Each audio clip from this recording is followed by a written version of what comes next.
Hello, everyone. Hi, welcome. It's Friday, and that means it's time once again to chip away at this list and rank another batch of 8-bit Nintendo games and get them on the list. The list is continuing to shape up. We added a handful of games to it just last week, including a bonus episode where I took a look at Nobunaga's Ambition. That, required a little more time to kind of wrap one's mind around for the science and such. And as a result, that's a bonus episode. That's up on YouTube right now. You can go check it out. You. Guard.bike will bounce you over to the YouTube channel. If you want to suggest games, and many of you are, thank you. You can sign up for the Patreon. Patreon.com/Jeff Gerstmann. If you join the Gerstmann advisory panel, then you can suggest NES games for me to play, as many such people have this week. But I picked one as well. I felt it was time for a sequel to a game that we looked at it a very long time ago. This is one of the first episodes, now that I think about it. So it's been a long time, but why don't we just get into it? We'll get started. We'll rank some video games. What do you say? This first game, let me search it up here. Oh, you got to spell it right to make that work. Okay. This first one, Ikari Warriors II, Victory Road. The sequel to Ikari Warriors. A game that I hold near and dear in my heart, but scientifically speaking, not so great. This is the sequel to that. There was an arcade version of this as well. And, oh, hey, we get a little story. Look at these goofballs. What is this, like, vaguely, like, cartoon Paul McCartney-esque look of this dude at the bottom?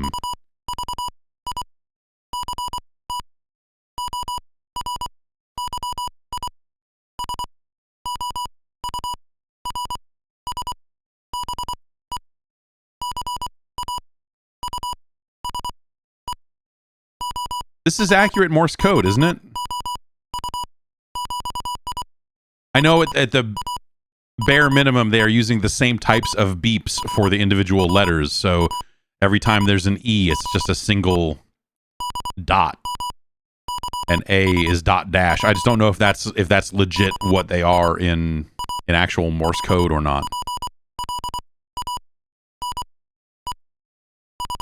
This is the slowest, dumbest. What the hell is happening? Why would you make it this way? I assume that this is something that is less bad in the Japanese release or something, and they just went like, ah.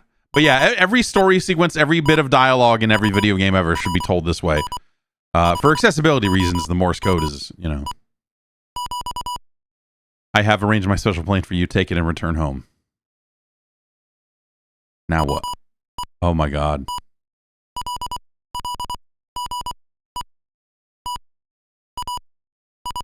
We'll get this is just them talking to each other on the plane.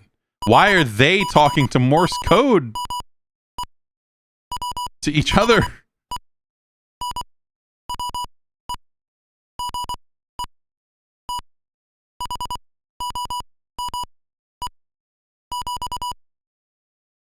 We'll get a hero's welcome when we come home. Sorry for reading it so fast. Oh, gosh. Hey!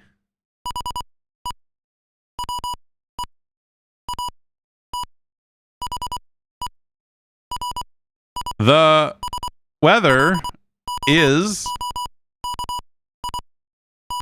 looking pretty bad. I mean, the good news is this is like the attract loop. Like, you don't have to see any of this. Oh my god! But I'm sure glad we did. What the fuck? I'm Zada.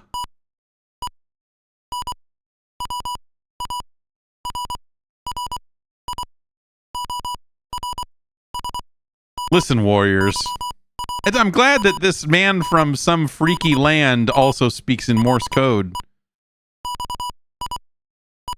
My land, Alexia. Lomta. Was conquered by Zang Zip. Oh shit.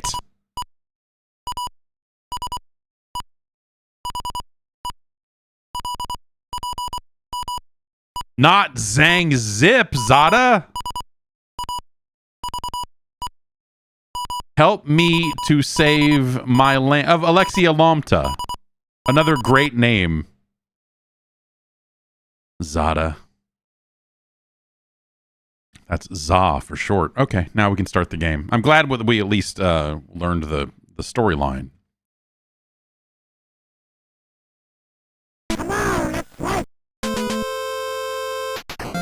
I mean, what more do you need other than you push the button and he goes, "Come on, let's play."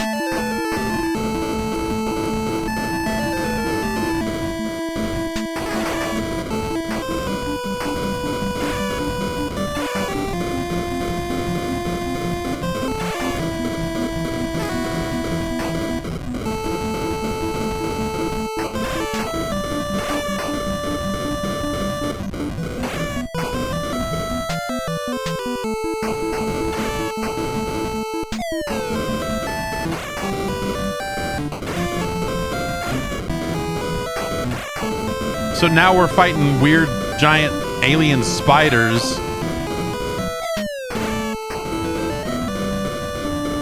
Ah!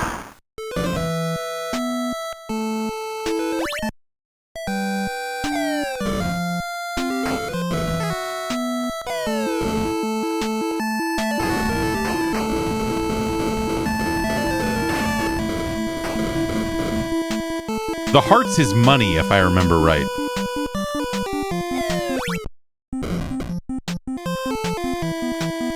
Okay, if we hit the select button, we get a...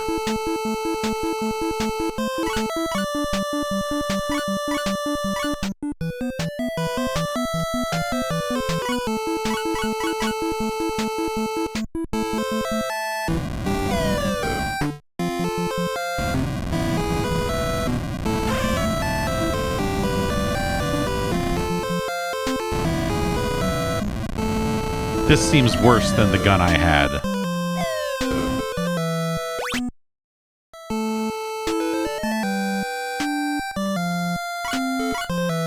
I like that the screen glitches out when you pick a weapon. That's a cool... It's like the Matrix. Oh, I hit pause and that pickup disappeared. That lightning bolt.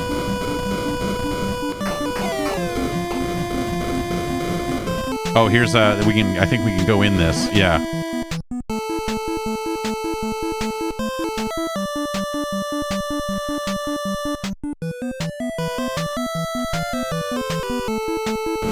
And now it's like we're playing some... I can push up and down to aim my shots, and we're just here shooting skeet, I guess. This sucks. What the fuck?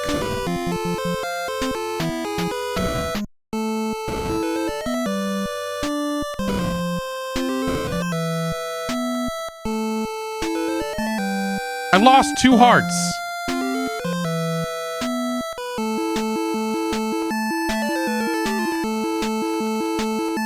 Because I didn't get enough of them. I lost money in the bonus stage. Because I didn't do well enough. Oh, God. All right, here's just a complete block that we can't get past unless we can figure out where to throw grenades.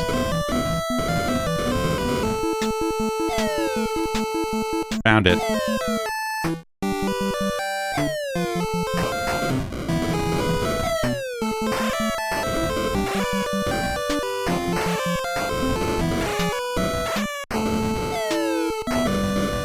If I hold down the button, I can kind of strafe, which is like a nice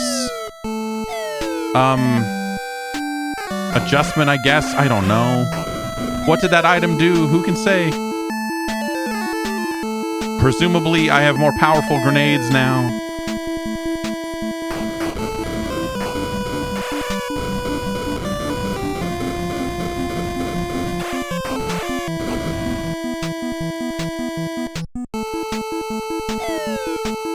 Also, the hearts disappear.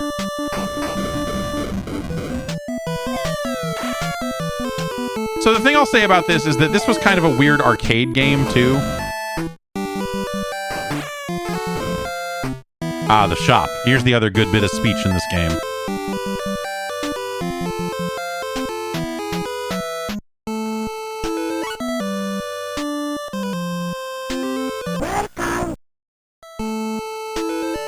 There, that's it. Welcome.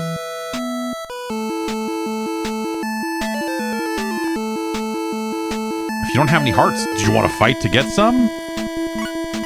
See Battle Pass. I would love to see the Battle Pass.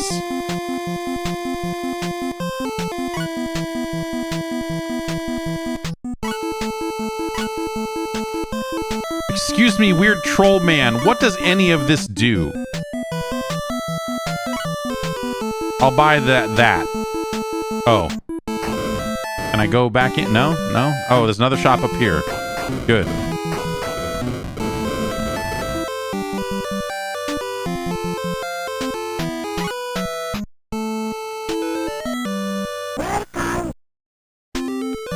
We have everything you want. I want to see. Okay, arrows, a lightning bolt, Bomberman's helmet, and a big lightning bolt.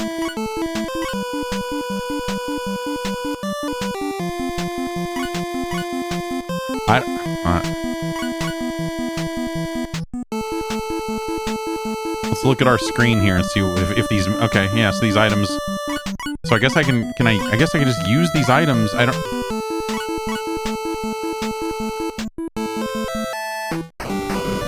Did I use it?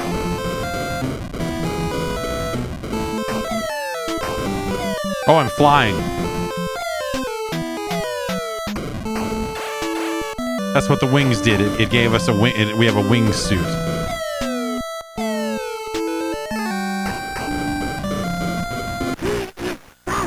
What? I don't know what that one says. The come on, let's fight and welcome I got, but that one's like what?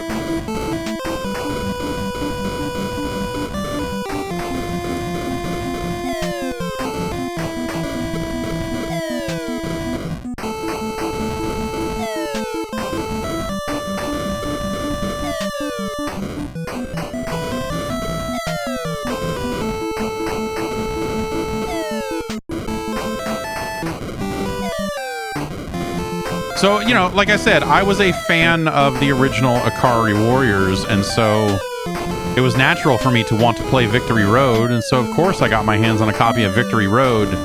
And what the fuck is happening? What the fuck is any of this? And I had not seen the arcade version of Victory Road, which is like less fucked up than this, I'll say.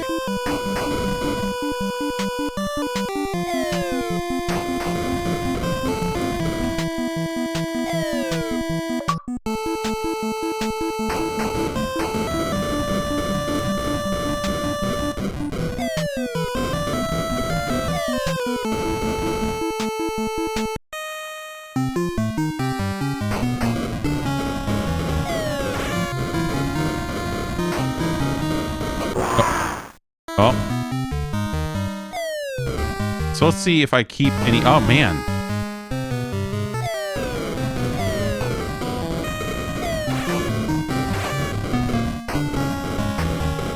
So I had to die there and then continue. You have to hit ABBA, just like the original game.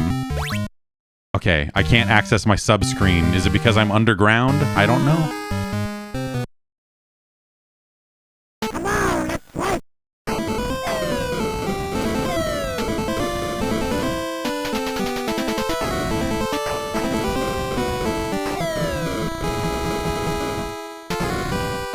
I still can't access the sub-screen. Why? Oh, do I have to hold B and select to do it? Is that... Okay, all my items are gone. All my item gone.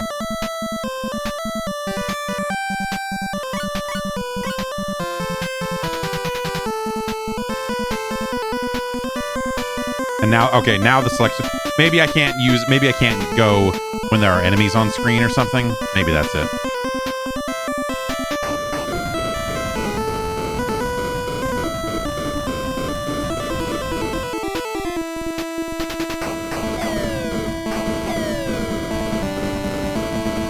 Get away from me, fucking weirdo! Get away from me, you weirdo! You sick...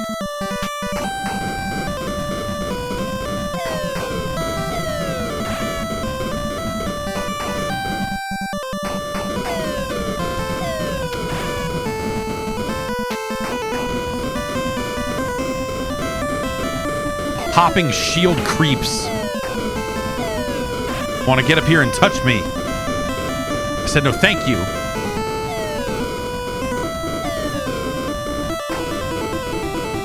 Ah! Get away. So we pick that up. Is that... Okay, so that goes as an item. So I can use that wingsuit, presumably. Oh!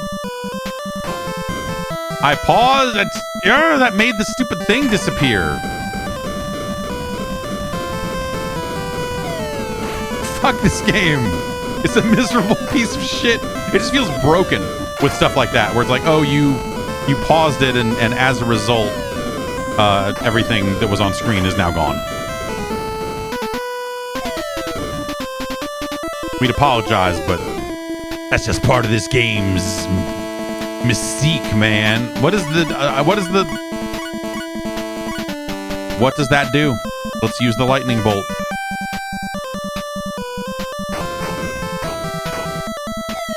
Okay. I hit both buttons at the same time and everyone blew up. Well,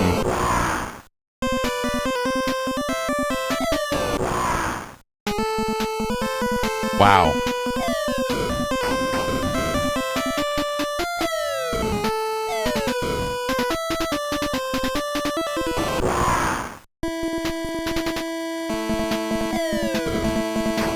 Get away from me, you fucking... What the fuck, dude?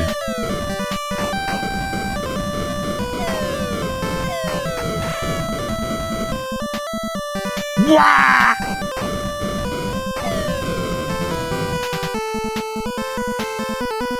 Look at this. Look at all this rock solid animation we've got here. Did I use that last time? Did I use the weird whatever this is? Is it a bag of money? I don't... Let's just use it. I want to know.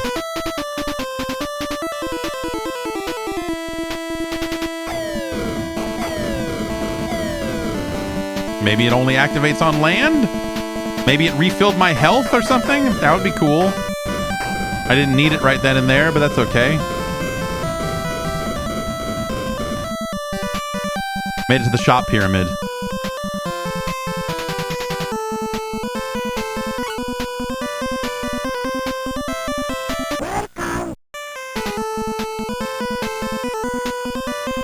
I don't have enough hearts. I'm gonna have to fight to get some.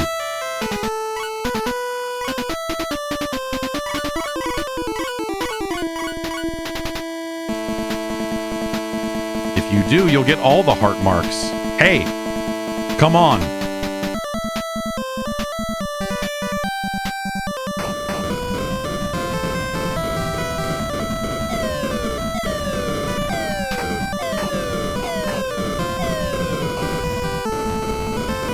I like that my life meter disappears in here. Oh, I got 10 hearts. Great.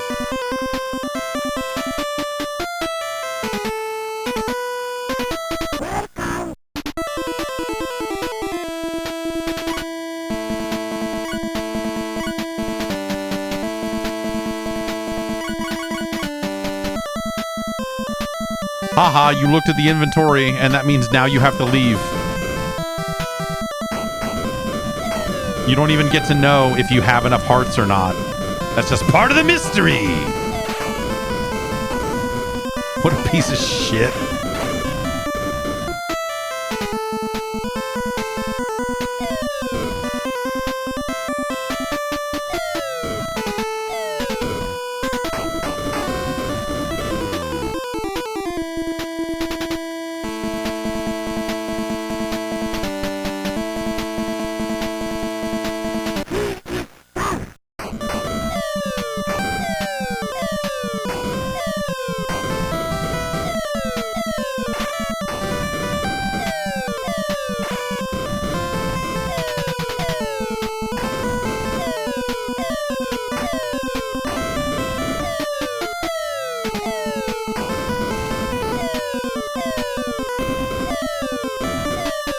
saying that something is fun? Oh, I bested Dark Mirror Gibble.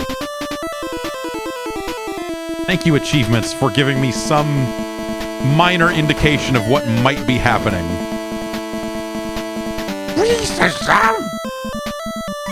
No idea.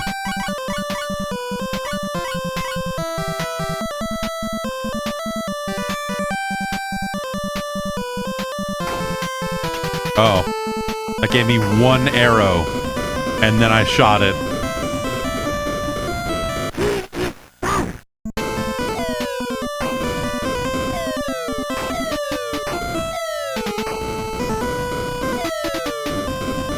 Steve is fun?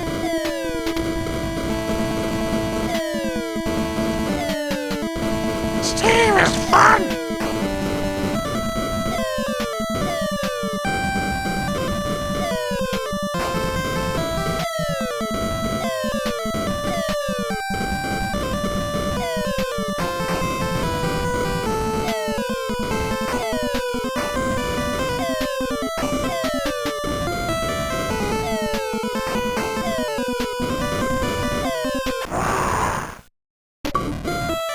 Suck it, Bronze.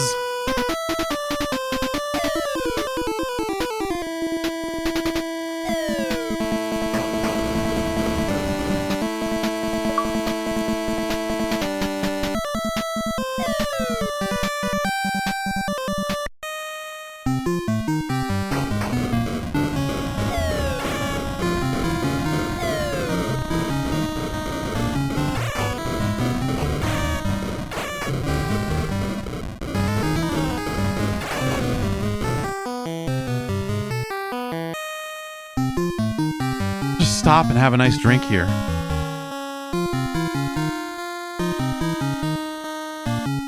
The music is a mess.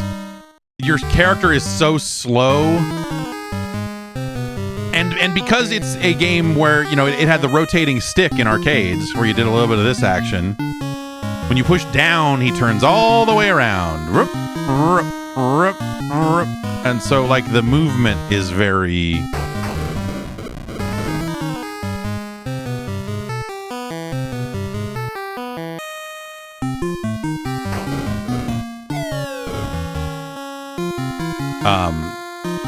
And this game is sending things at you more quickly than the first game, which did the same thing. But it felt more reasonable in that game because of what you were fighting. And now that you're fighting weird fucking flying creatures and... Come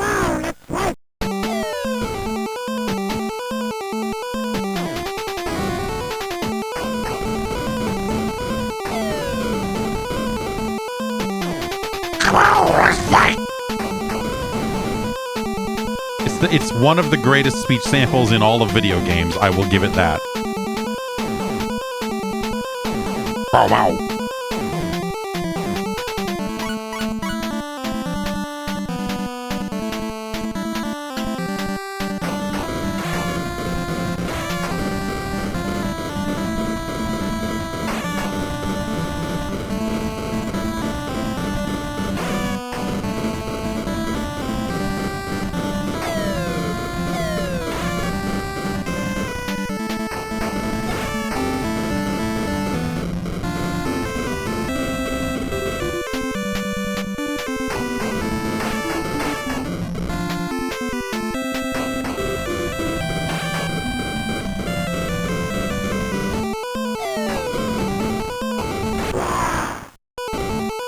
Rah!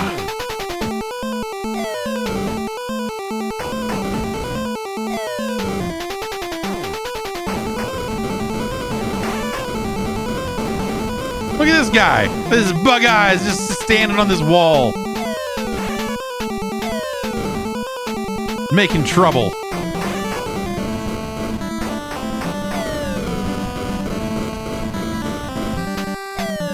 Is there a way to bomb in here that I can, in case there's a thing? Yeah, okay, so.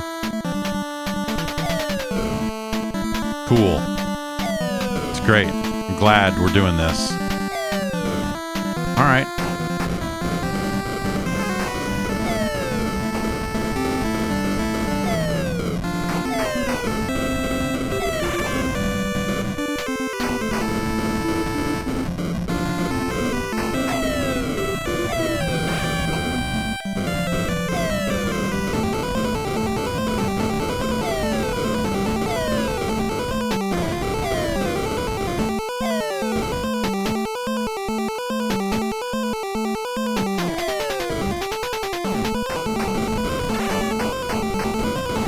Gotta get the sword. I can't get the sword.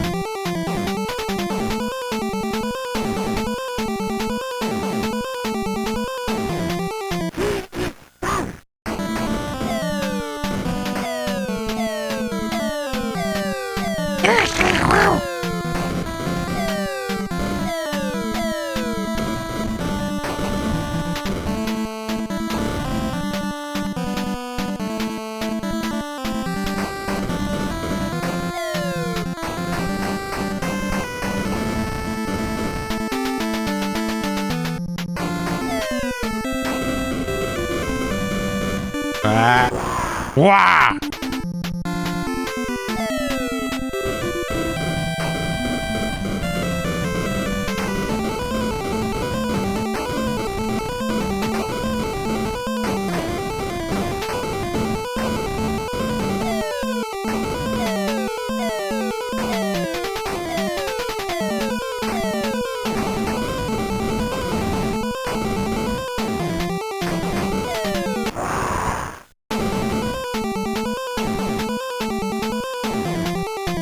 Yay.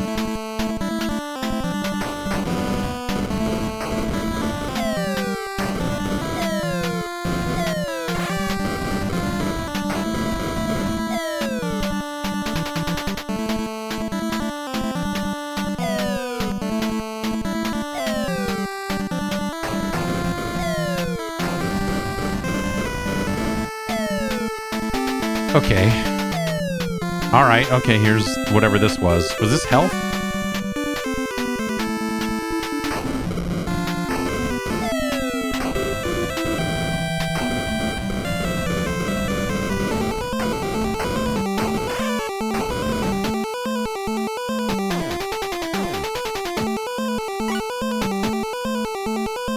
No, it says "Come on, let's fight" at the beginning of every level.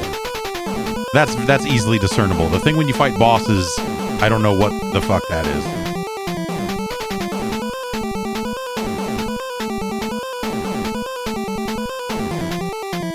I would like to see. Great. Great. Yeah, it's Steve is fun, I guess. Yeah, I don't know.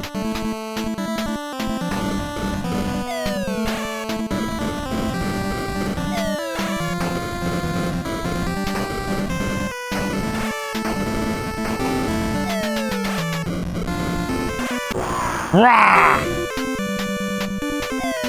Oh, now we're over here. With all these points. Great. Don't worry, everybody. I got 10,000 points. And a sword.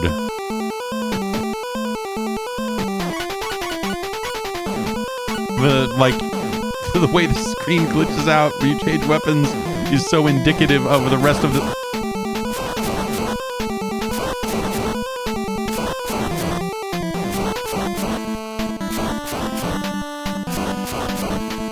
This changes everything.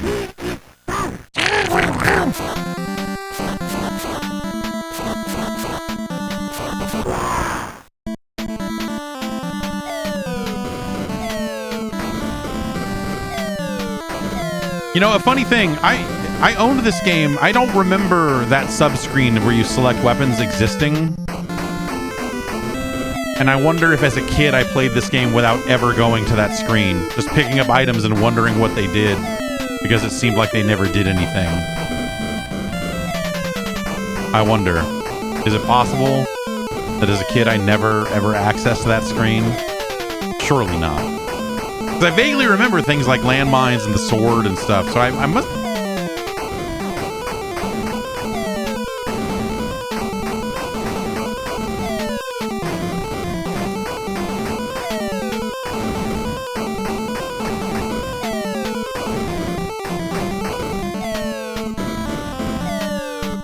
You know what? This game's bad.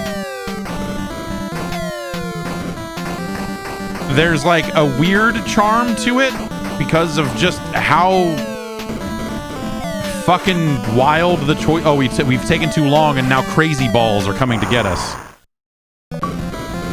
Suck it, Gibble, and that's regular Gibble, not Dark Mirror Gibble, in case you were wondering. Patterns of chaos. Wah!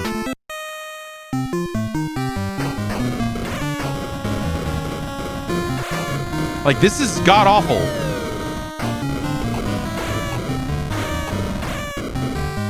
But also, it's nicely fucking weird.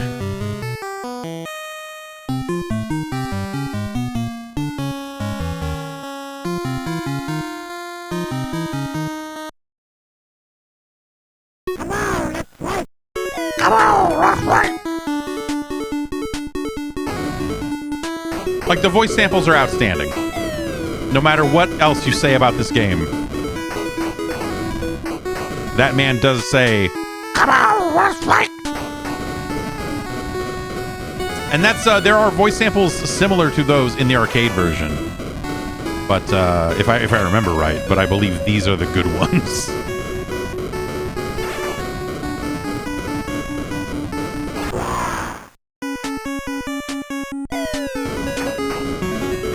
But, like, especially as a sequel to the first... Okay, granted, the first Ikari Warriors does get weird on you at the end.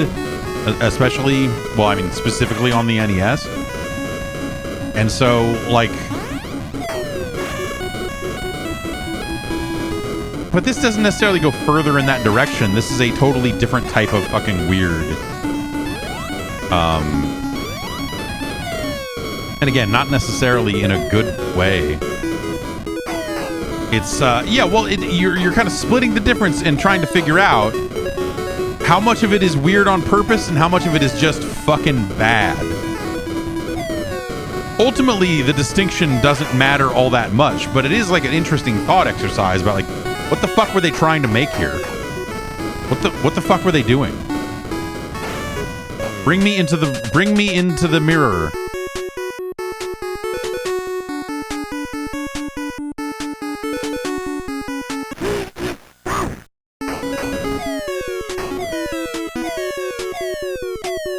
Evil Snake. You Nokia fans aren't ready for Evil Snake.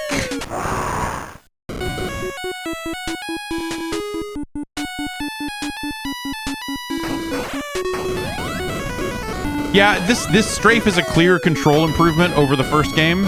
Being able to hold down the button and...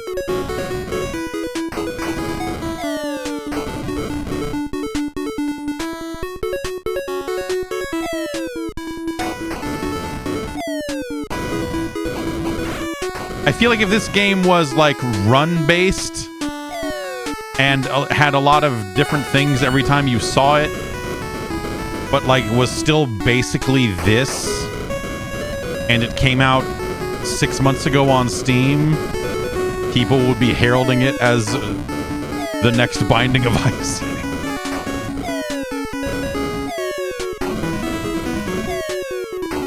Can I walk in here? Is it a secret? Yeah.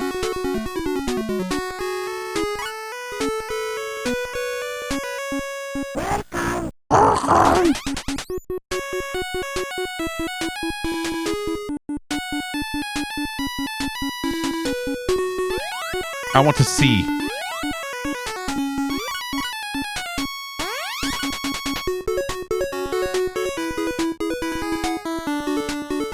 I don't know what most of these items do. The lightning bolts, those recovered health. No, that killed everything on screen. This was health. The arrow was an arrow. I don't know what this looks like. An upside down bandit mask or something.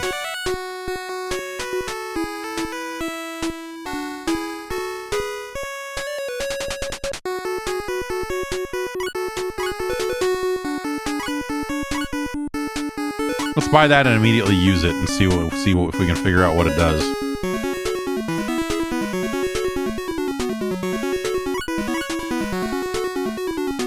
The lightning bolt was health, right? No, it killed everything on screen.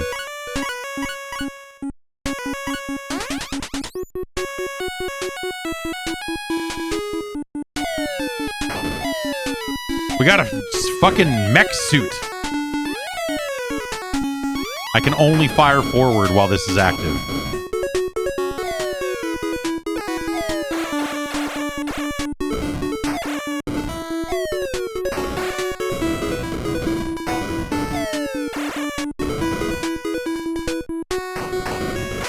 Yeah, this seems all right. You could do a lot worse than this.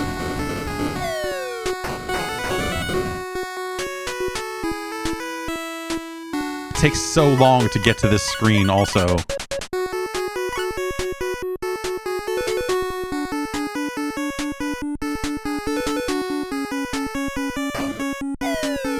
Yeah, that's right. I blew up those two guys.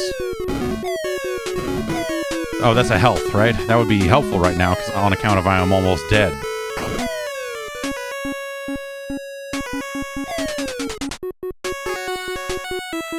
Let's see if we can actually use these items to our benefit instead of just...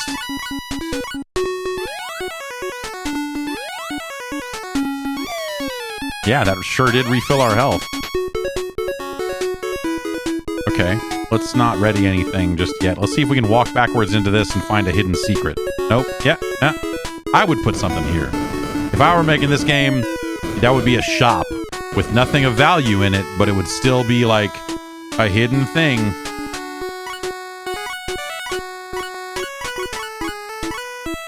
We're readying the clock. I assume it freezes enemies because this is a video game, but let's... Oh, I hit the button and the screen went black, and now we're all the way back here. Oh, cool. We turned back the clock on the video game, and it put us...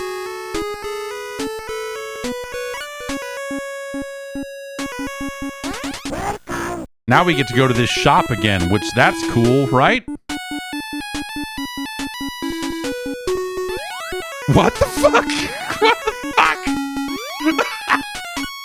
I can't believe this game!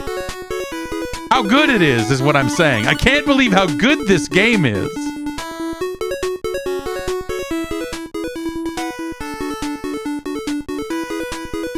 We're gonna buy more health.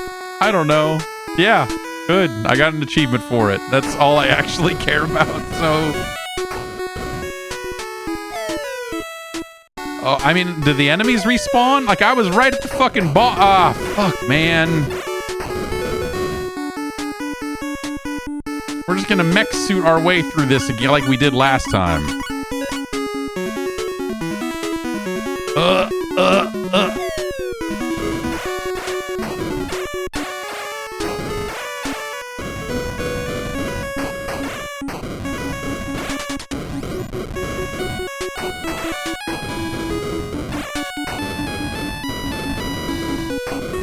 Well, I can't hold 2 healths, right? So...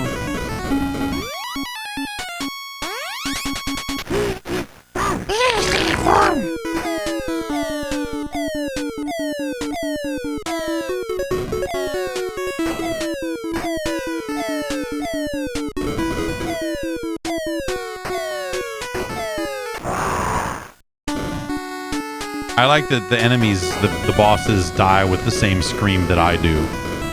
It makes you wonder who's really the real bad guy, you know?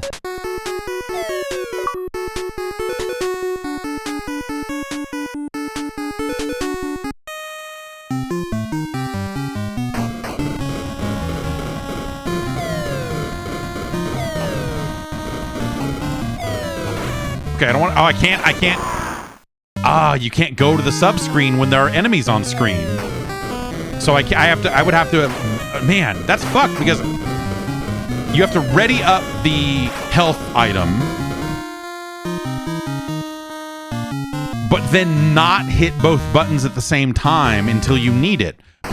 Which is fucked because sometimes you want to always be shooting, and then occasionally you want to throw a grenade. So the frequency with which you are going to always be tapping both buttons at the same time is often. And having that be the item use is poor.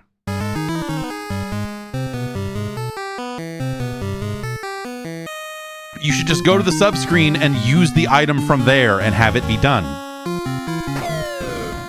Yes, if I had my Sheikah slate, I could look down and fucking activate it from there, huh? What the fuck? This is...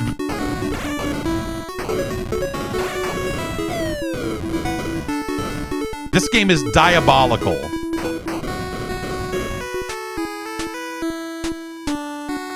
And I have no items.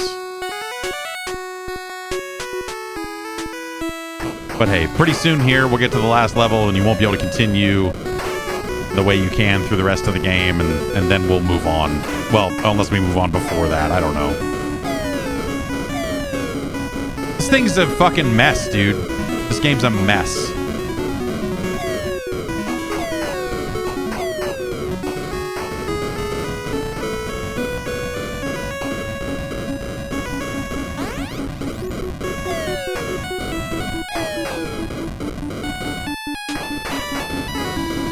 At this point, I'm just going to use every item I get as soon as I get it, man. And I haven't seen like weapon pickups in a pretty long time.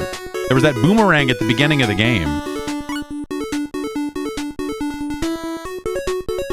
Yes, this does look a lot like Stage 1 with different colors, doesn't it?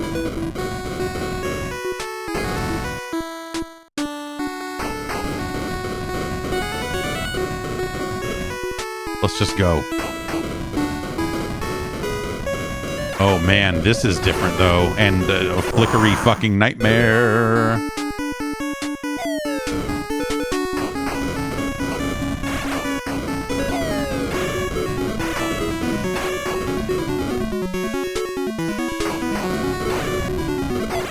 Look at these fucking swamp-looking monsters, like just the...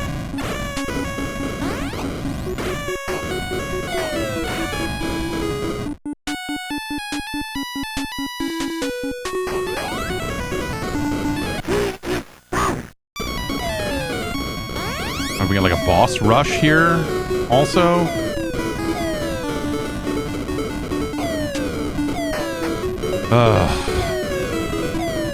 But yeah, I remember owning this game. But like I said, I don't remember the sub-screen. I don't... Take that, demon dog!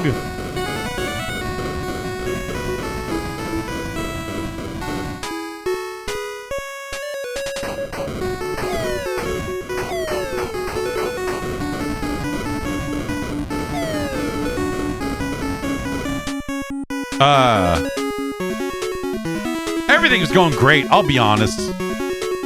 At least we don't have to get the Morse code here. Zang Zip is my brother.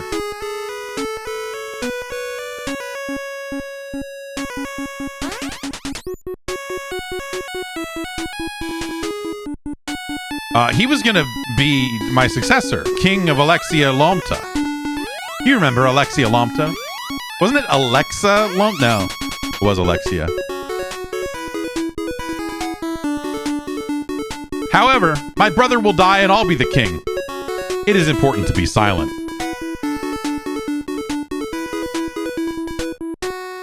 I want like a 6-hour lore video about this game. Fuck whatever game, Destiny, Dark Souls, fuck all of that. I want lore videos on the games that actually matter. It's important to be silent. Just give up, guys. Other than the sword, you have nothing.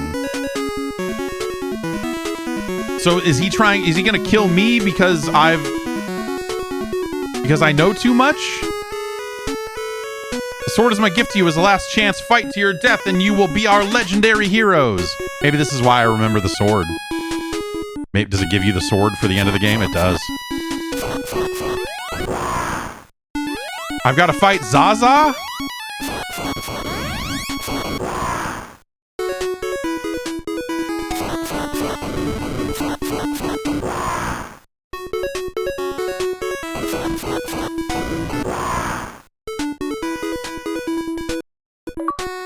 Yeah, that's it. I like that there's an achievement for trying to continue when you can't.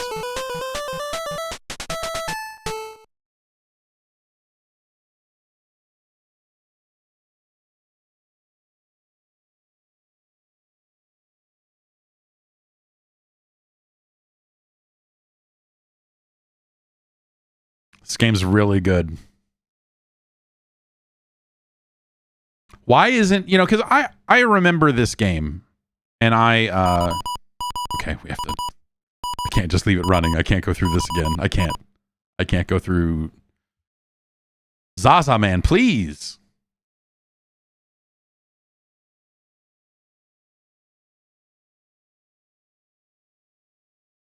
So I'm guessing what happened there at the end is, we killed most of the forces, and he thought that he could finish the job. He thought like, oh, I can kill my brother from here, but first I have to kill you because you know too much, or so.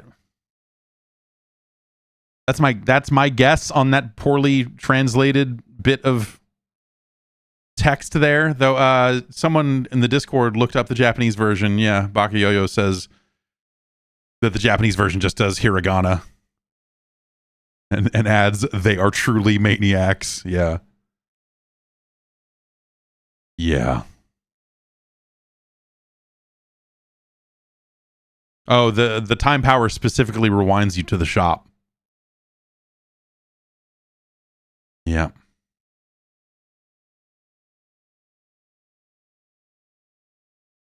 It's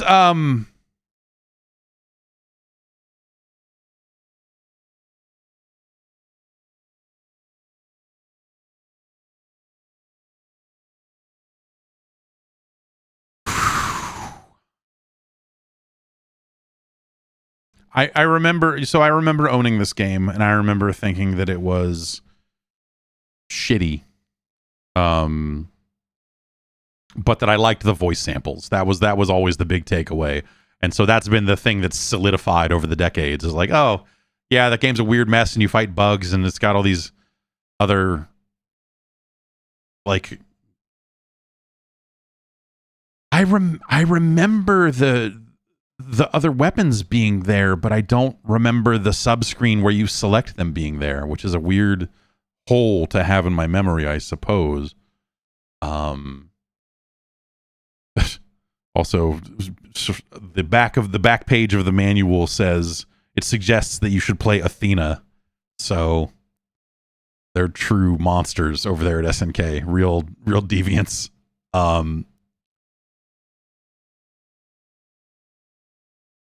I think this game is incredibly bad.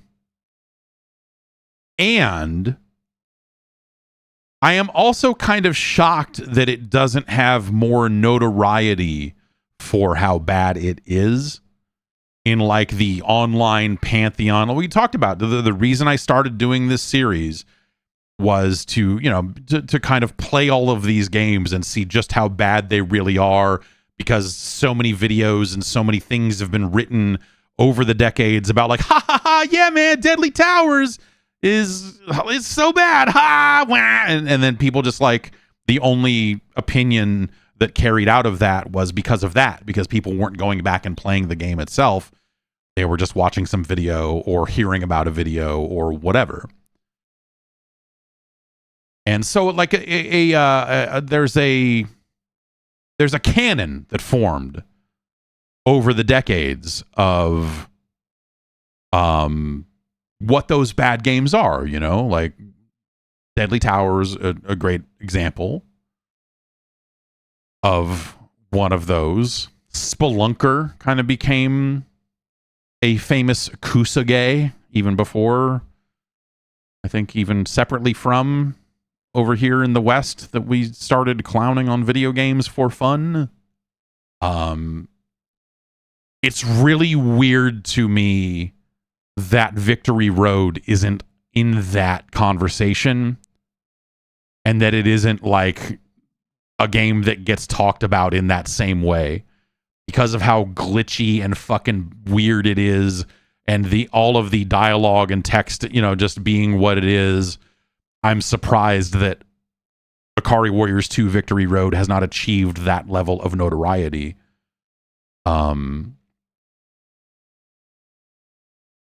Because of how rotten it is. Maybe it's, because it's easy to continue through 90% of the game, that people sort of, just, it was never like frustrating in that way. You just kind of slopped your way through most of it and got to near the end and went, eh. And so maybe it just didn't inspire that level of fervor or something. But I think there are so many like great, the shop, the dialogue, the overall look of the enemies and the big spiders and weird swamp man and all of that shit, that like you could see. I talked, I said it earlier that like I'm, if it got re-released or something, or if these assets got used in some kind of roguelite thing and it controlled better and whatever else, like people, it would be somehow legendary. I don't know.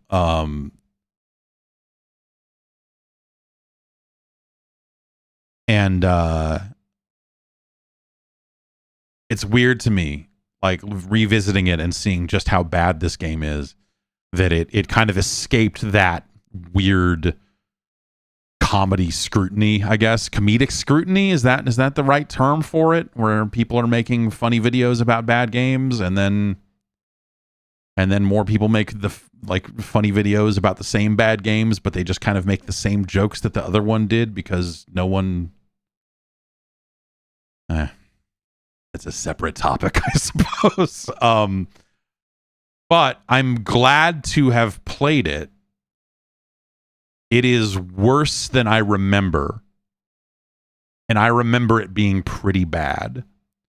But also, like, it's kind of crazy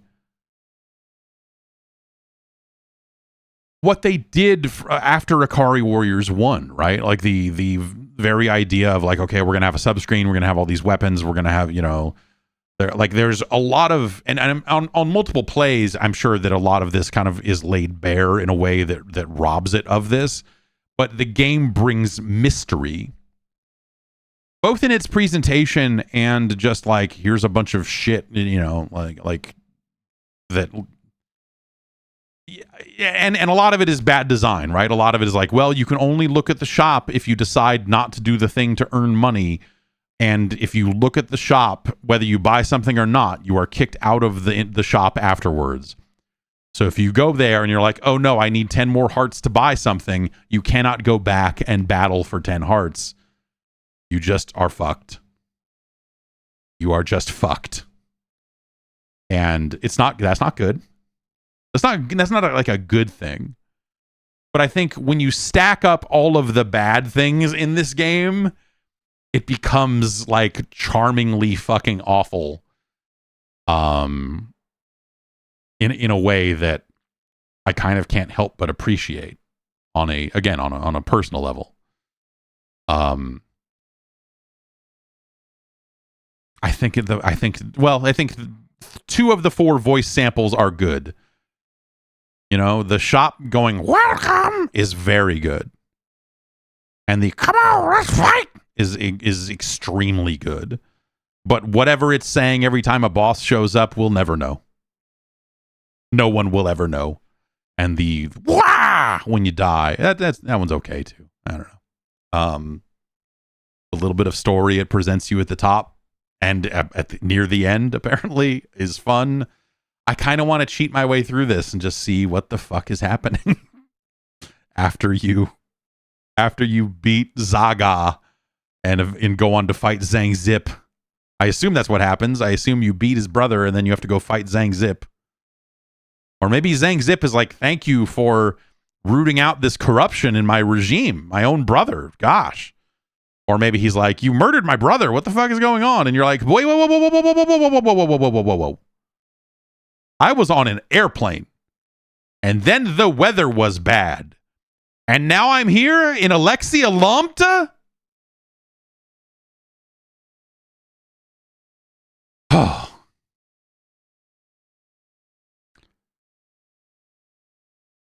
It's terrible. It's a terrible video game. Let's get it on the list.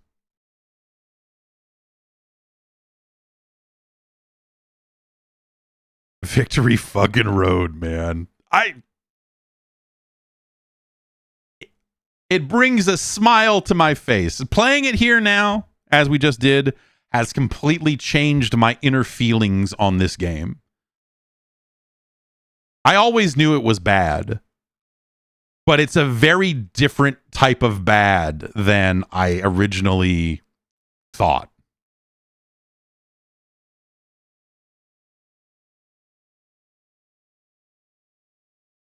And so that begs the question, is it better or worse than Mike Tyson's Punch-Out?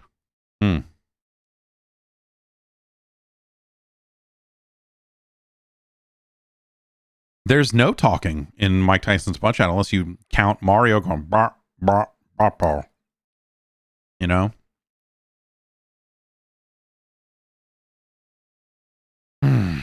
It's not as good as Jackal. What a great game. Jackal. Oh, man. What a great game. It's no Xanac. It's not as good as Crashing the Boys Street Challenge. It's no Karnov. It is not as good as Low G Man, the Low Gravity Man.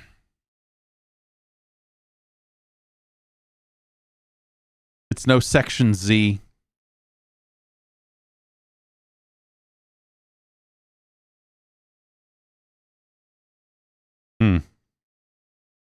This is where being a scientist is tough work.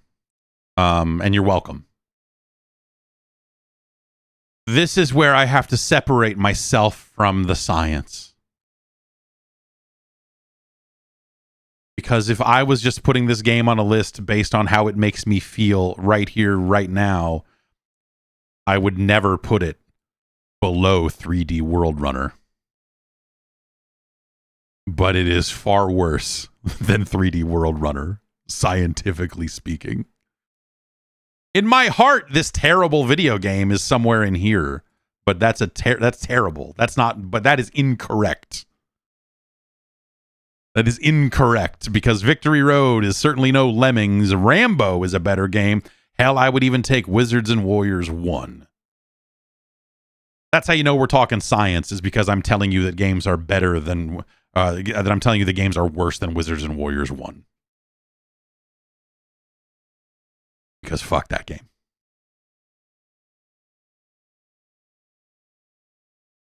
The Little Mermaid's a better game.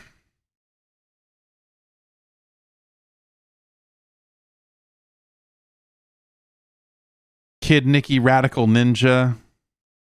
I played some of the arcade version of this recently and was blown away by how sick the drums are.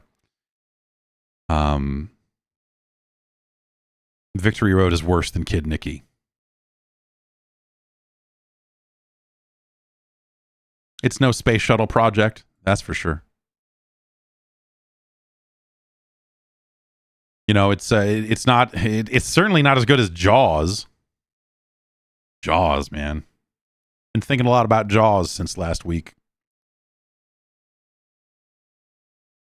If you didn't catch last week's show, I accidentally played Jaws to completion during this broadcast for the first time in my entire life. Do you think that, I mean, is Victory Road better or worse than Dino Wars Destruction of Spongulus? It's worse. It's worse. It's worse than that. It's worse than Spelunker. It's worse than Conquest of the Crystal Palace.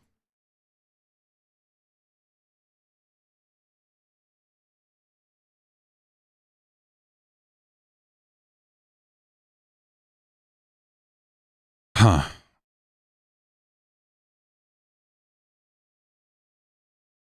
It's no Spiritual Warfare.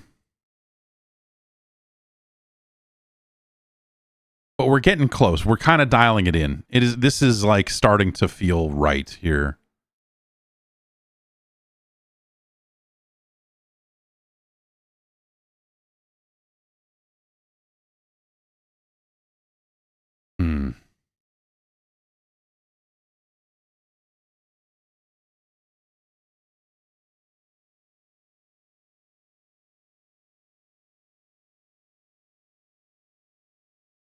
Is it better or worse than the Immortal? It's probably it is better than the Immortal.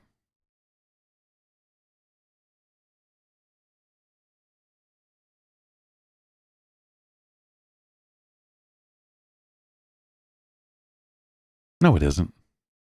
No, it's not. No. No, it is not.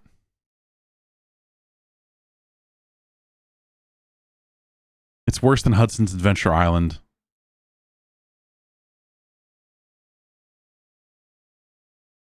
It's in here.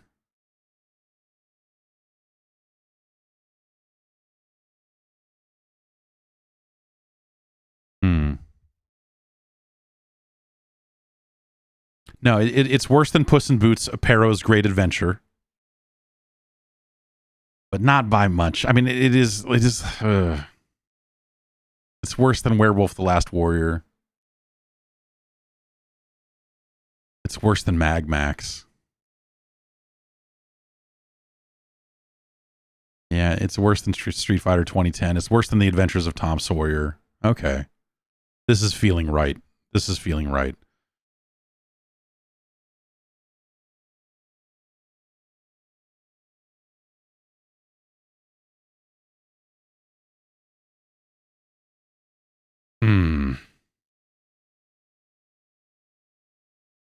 I'm looking down the list here and thinking a lot about this Godzilla game.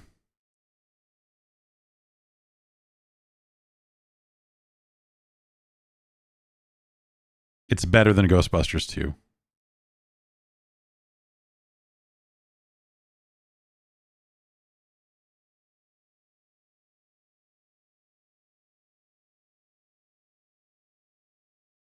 It's better than Platoon. Platoon is, Platoon is less glitchy and fucking weird, but yeah, okay. This is our new number 243. It is better than Godzilla Monster of Monsters, but it's no Mickey Mouse-capade.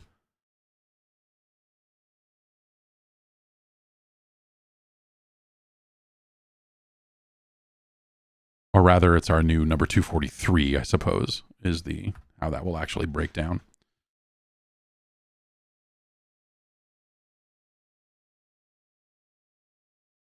Is this 47? What episode is this?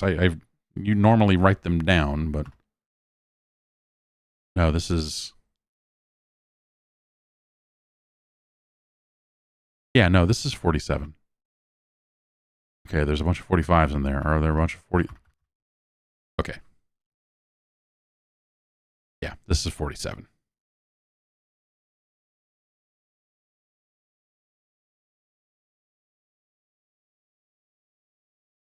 Okay. And so congratulations to, whoa,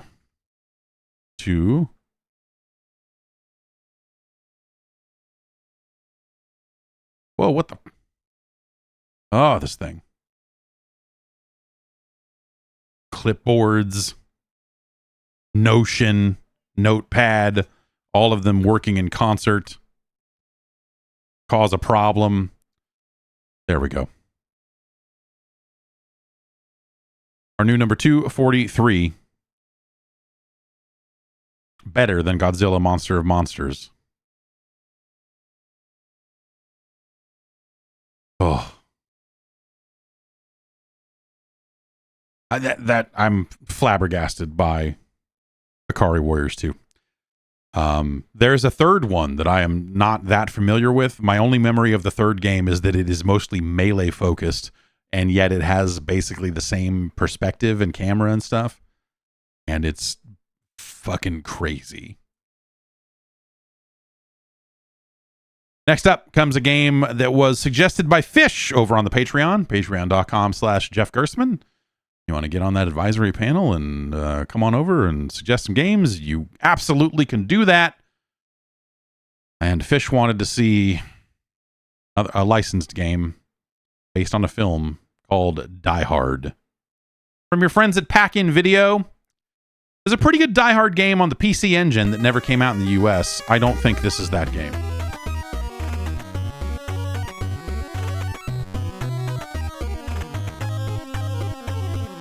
Okay, terrorists have invaded the Nakatomi building. Send the police now. Says definitely Bruce Willis. Lock wanted to town, Hans. This is great. This is just as intense. Hey!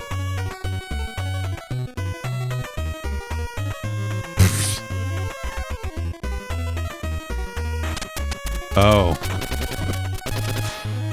Alright. So that's what we're in for, huh? A little top-down action. Oh, look at this fog of war. Look at this. This is just real, man. Alright.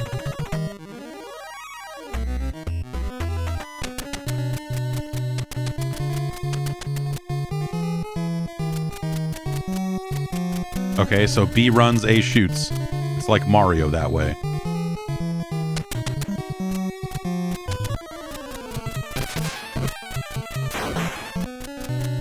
Oh, man. Interactive music? This game has it all. Okay, we've got 6 locks, 39 crooks, and we've got a feet meter. And limited pistol ammo. These achievement icons are blocking some key piece of something down there in the lower right that I should probably disable very quickly here. What is that? Settings, achievements, visibility, active challenge indicators. Nope, that didn't do it.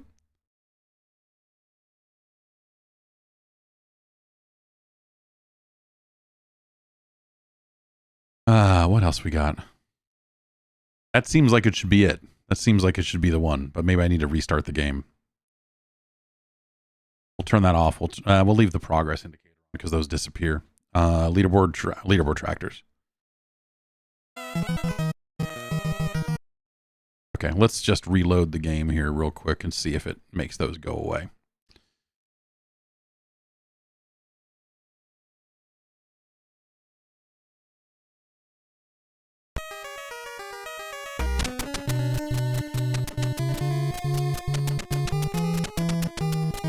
Look at this, man. This is insane.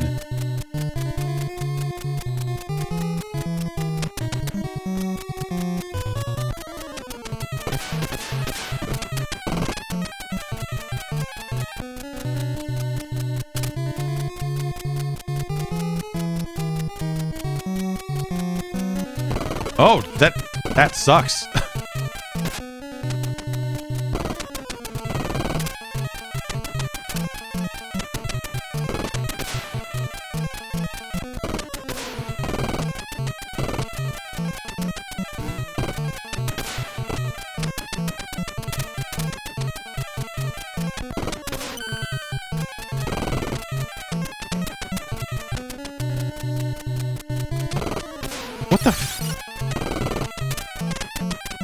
I keep dropping like a can of Coke or something.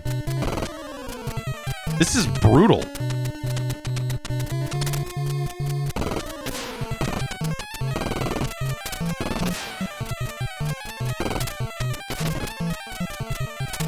Now I have a machine gun. And so on. Is this a grenade? What is this? Yeah? Okay. We can hit select to do some stuff there. We got a radio.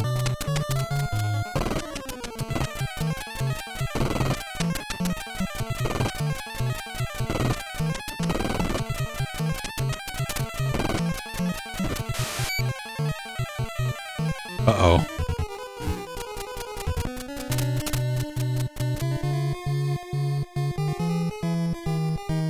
I don't appear to have any, like, whatever I'm picking up is probably ammo. Okay, maybe that's health.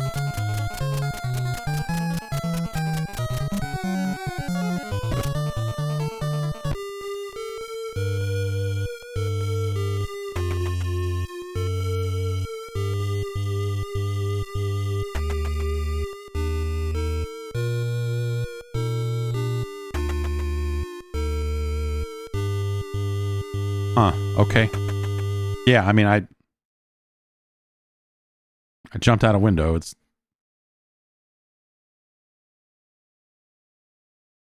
Clay.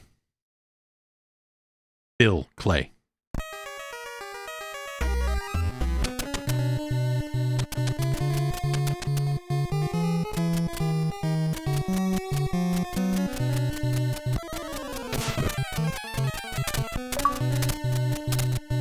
There we go.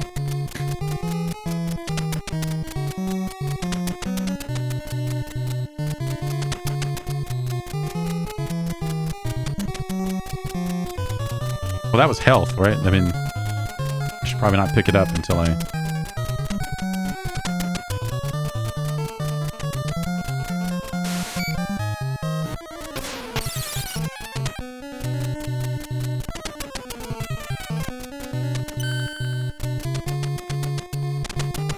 shot the glass.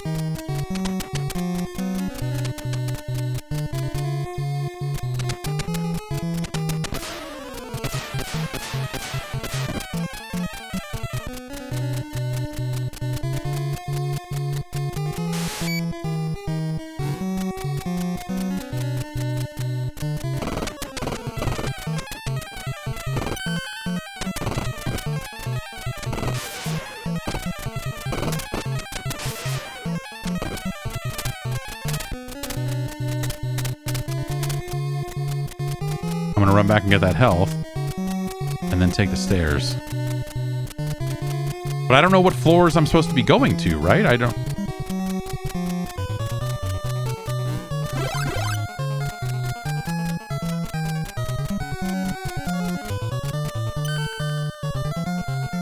Like, it hasn't really given me any kind of... Okay, there are 36 crooks. Maybe if I just shoot all the crooks, the game will be a lot easier.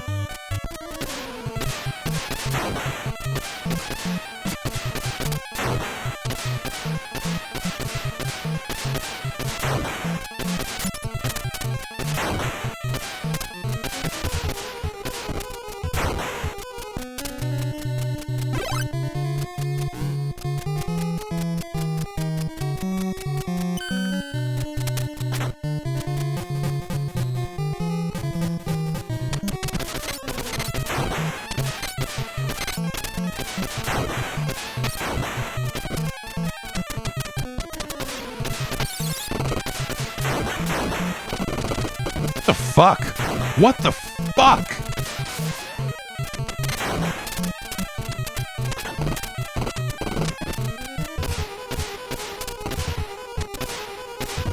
This is fucked, man.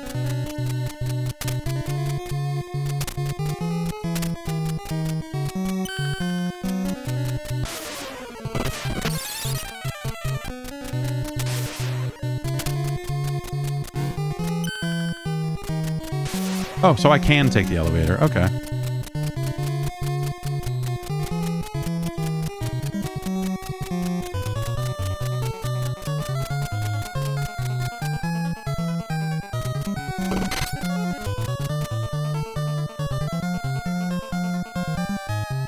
Is this something?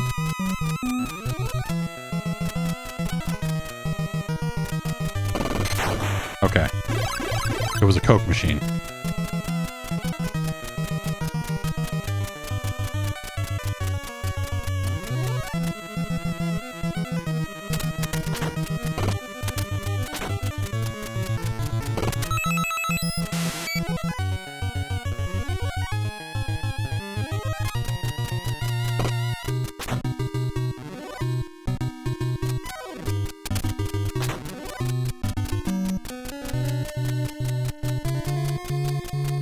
Do I need to get the detonators? What am I even trying to do? Like, time is... Obviously, they're trying to get through the locks.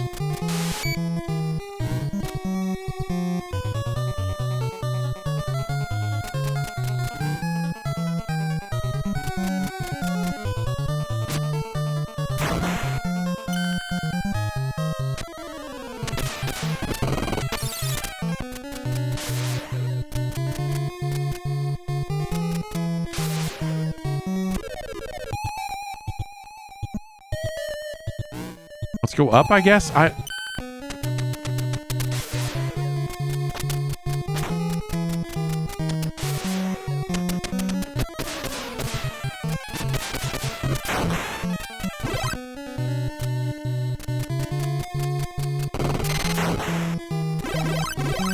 Drank 4 Cokes. Everything's fine. Are they going to try to hunt this little shit down and get back their detonators? Like, do I need to get the detonator? Oh, Jesus.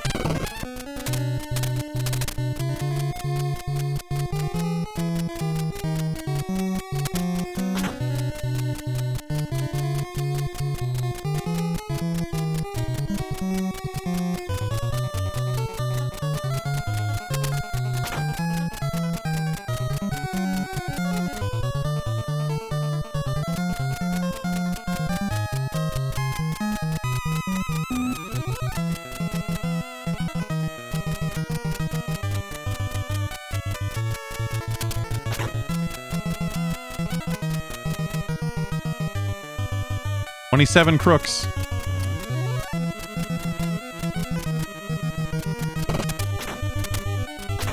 You gotta shoot the doors open, apparently.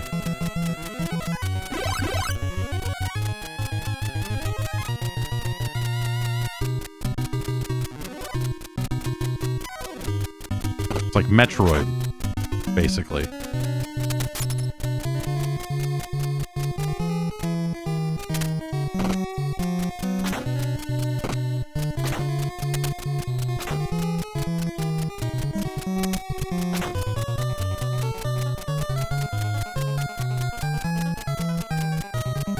Oh, okay. All right. Well, let's...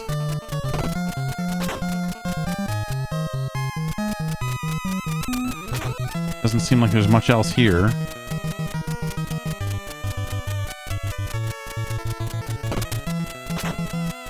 Got a big boardroom.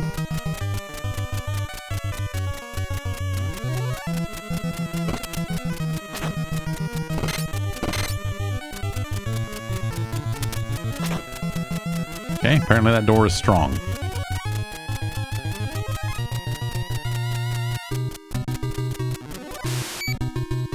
Heinrich. Go and check the 34th floor. See if anyone up there is ape-eared. Is the roof? Oh, man. Taking control of the express elevator. Oh.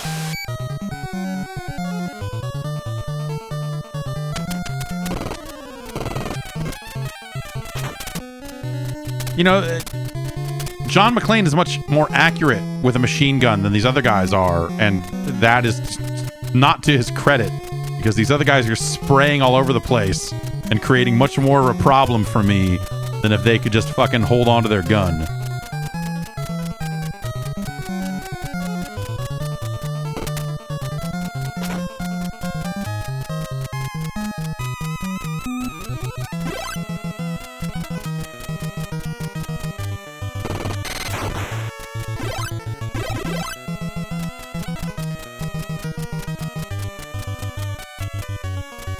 Like, what is this? You know, what is this? Some kind of desk or computer? Like, it just looks like a mess.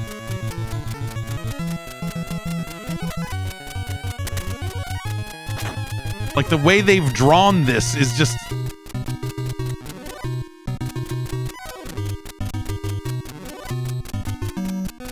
It's just a bunch of really questionable art. I don't know. Like, it's hard to discern what you're doing in some spots. Oh, okay. I found some C4. Is that like something I can use? Or is that like... Yeah, I guess so.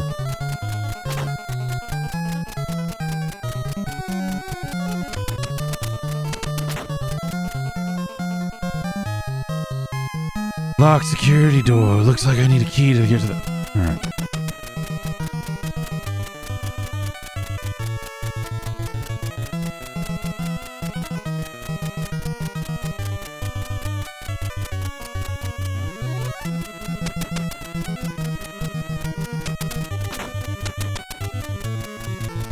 I think you hear the footsteps of like someone else around.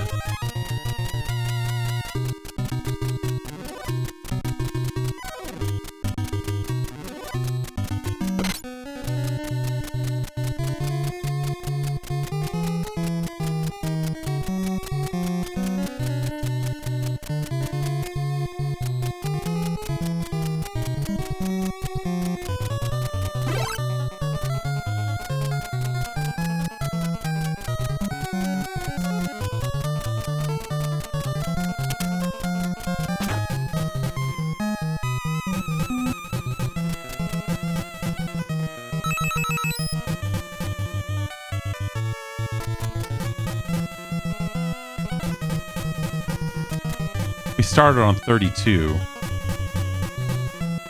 Oh. Guess that's it for that staircase.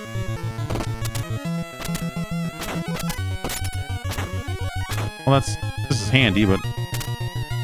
Oh, feet. The hottest feet on Nintendo.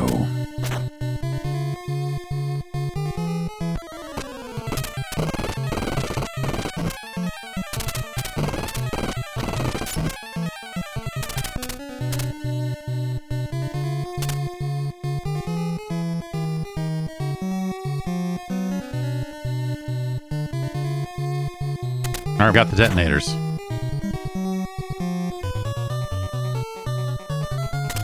Yeah, that chewed up my feet.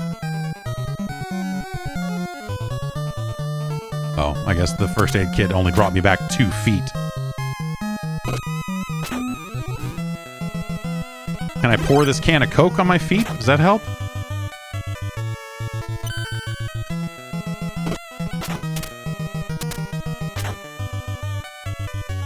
I feel like they could have made the B button open doors, considering the B button just runs.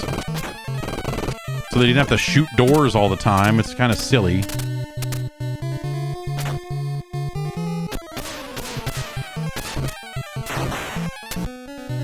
Hey, Christmas tree. Nice.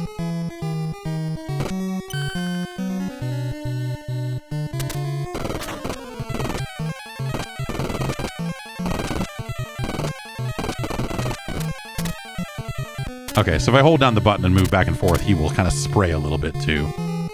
Which is good. Lets me kind of even the odds at least a little bit.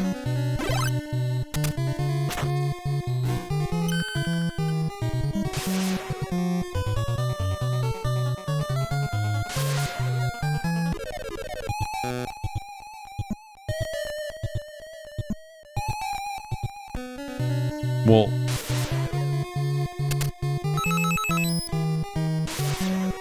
what am I supposed to do then?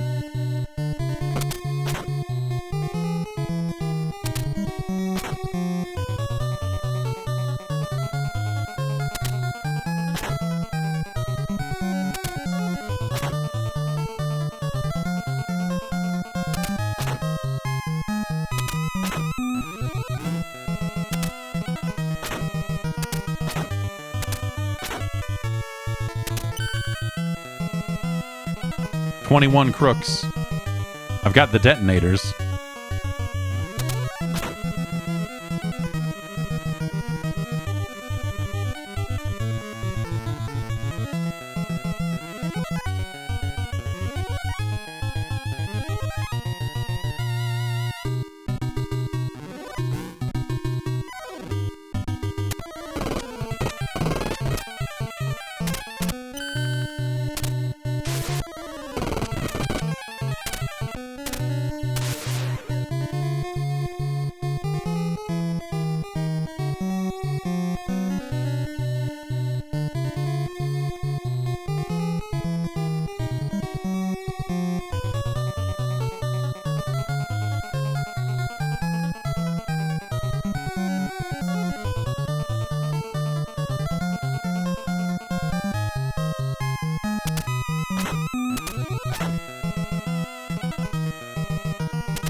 Oh, did I get shot in the feet? Because I sure as shit ain't moving well anymore.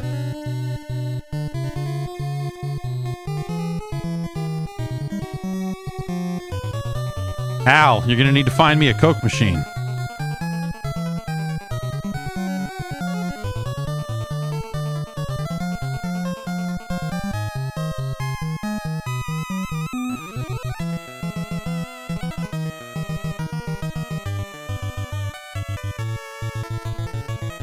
Zero feet.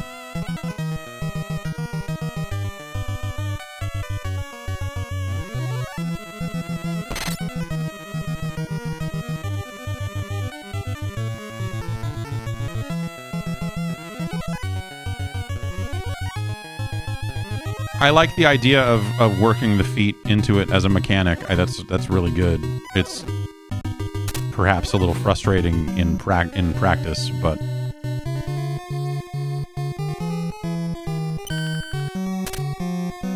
that sounded like an elevator. Someone's here.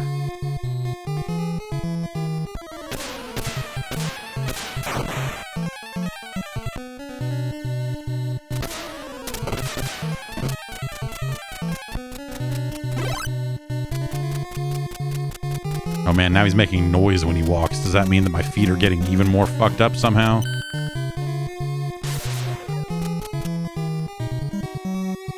Am I gonna start taking damage just for walking? Dude, I don't know what to do here. Okay. So if he's calling for action on the roof, maybe they'll be working their way up here. Is this game that natural? Oh yeah. Oh yeah.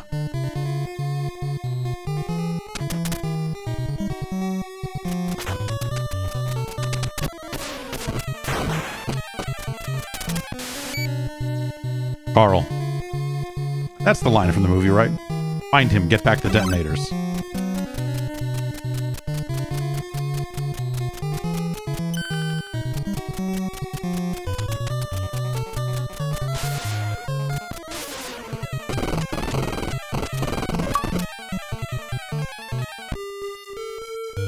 Well, at least I killed that fucking guy.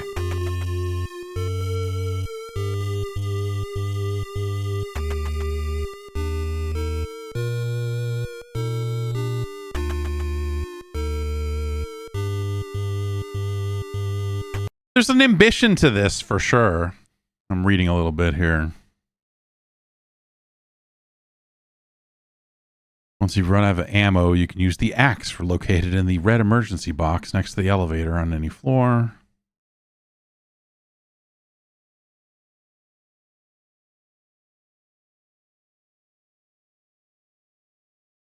Okay. Stairwell, yeah.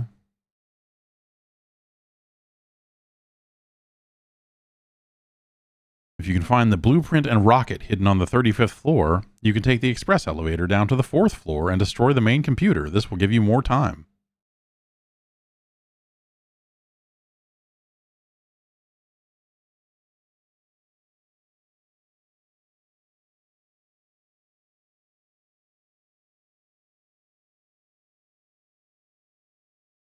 Oh, so it doesn't it's not the whole building. I guess that makes sense. But it is just, it's the 30th floor up to the roof, which is the 35th, 36th floor, I guess, technically. And then the 4th floor is where you go if you want more time with the express elevator.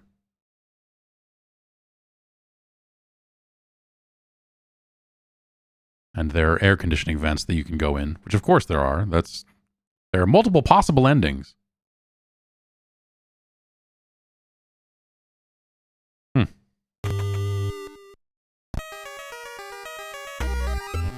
This is interesting. I mean, I you know, like, it's definitely...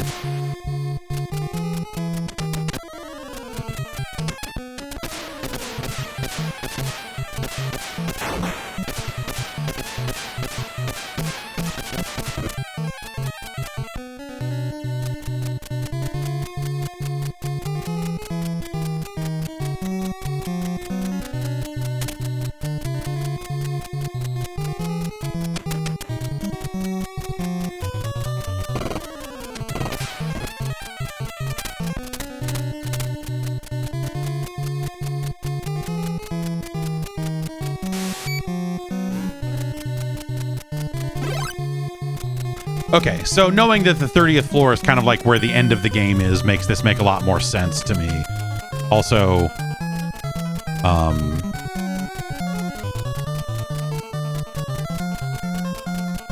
you know, it seems like it's kill all the crooks, and then on the 30th floor, you can go have a confrontation with Hans. Or I guess it's E.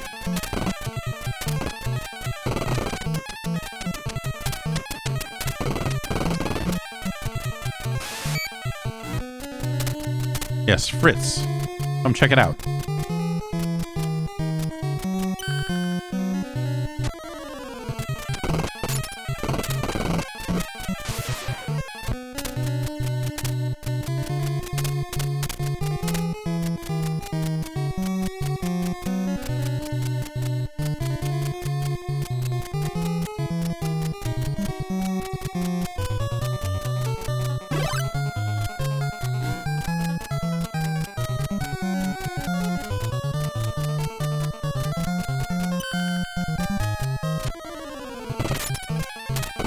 Ugh.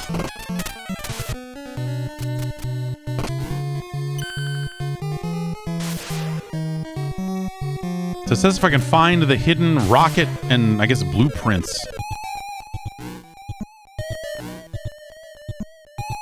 on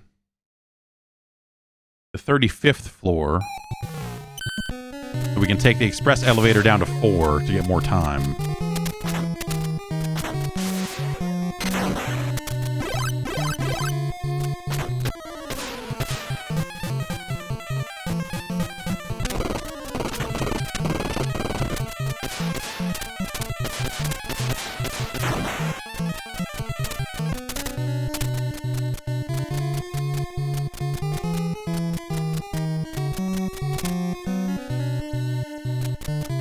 All right, we found a rocket.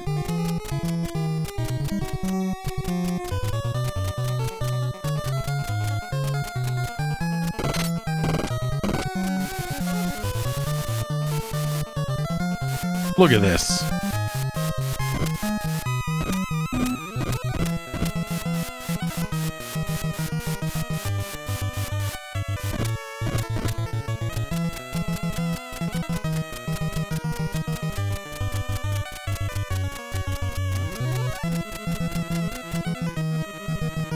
Wait, what did he say? I hit B too quickly. Shit.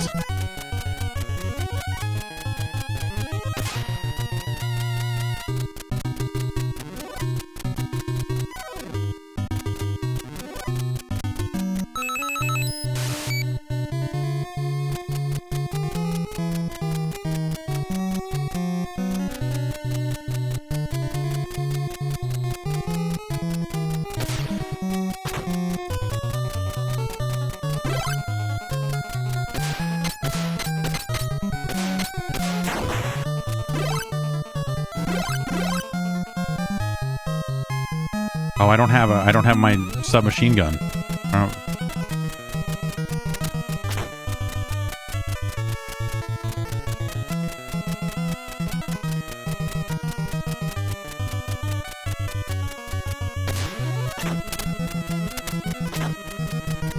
We gotta go find this guy that just got to this floor and try and smoke him.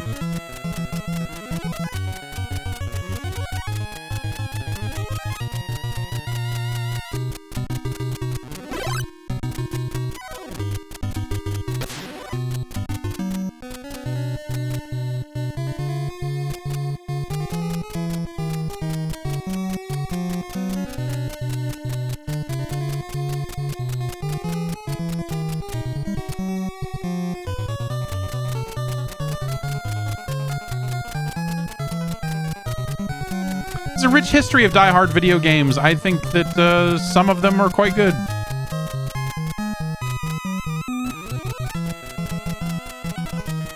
Die Hard Arcade.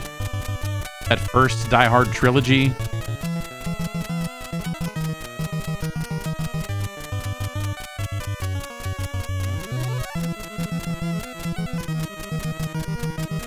And then there was like a weird, like they wanted to keep making Die Hard games for a bit there, and then there was that one that got canceled where you're gonna play his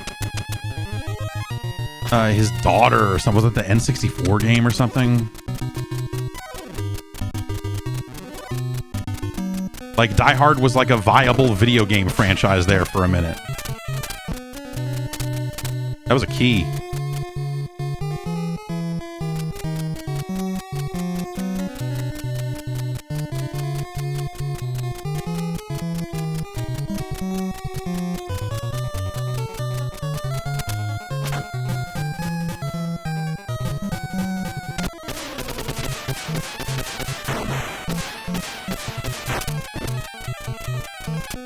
I dropped my rocket. I like the idea of him dropping shit as he gets shot.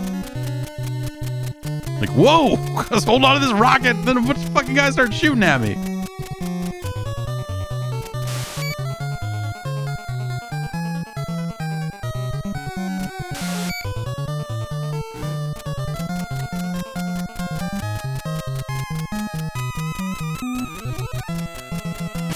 Oops.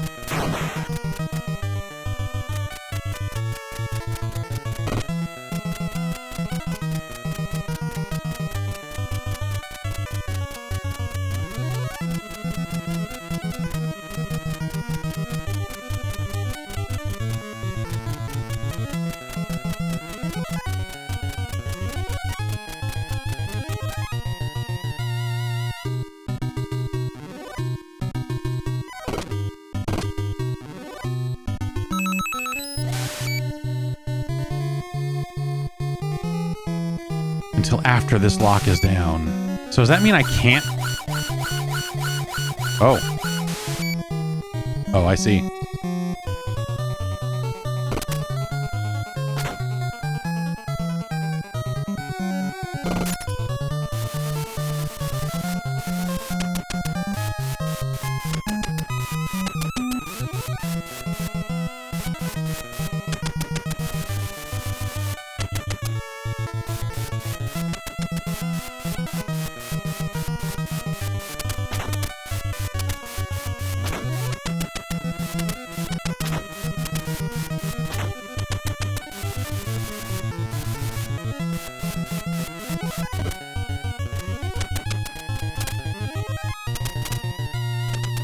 Foot power.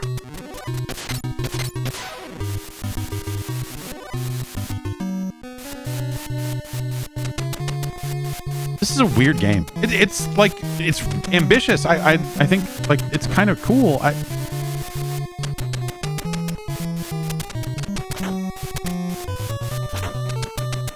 Like the way the vents are conveyed is really weird.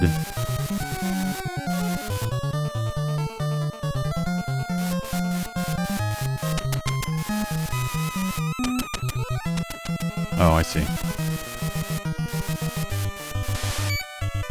Oh, geez.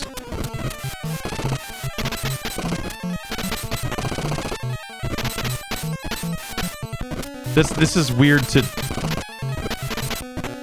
I mean, you can roll either way to try to dodge the bullets. And it's, like, sensible in a weird way, but, like, you don't really have a good indication of where he's shooting in relation to where you are. Like, this...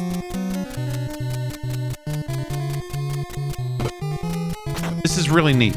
This is a really neat game.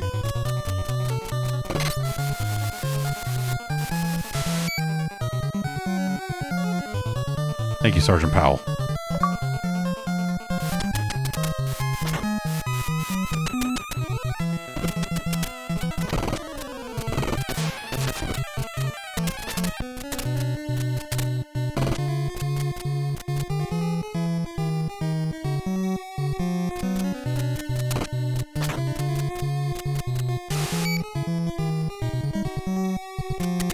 Oh, so now he'll give me indications as to where guys are. That's kind of neat. I mean, considering you're supposed to be kind of, but like, but when he says like, oh, maybe there's a computer I can use on the express to access the express elevator or whatever, like it's not clear. Sometimes it's not incredibly clear, and they do make a lot of things flash, which is nice. But sometimes it's not clear what you can interact with versus what you can't.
Lock 4, if they finish that lock, that should mean that the elevator's not locked down anymore. The police armored car explodes as the rocket slams into it.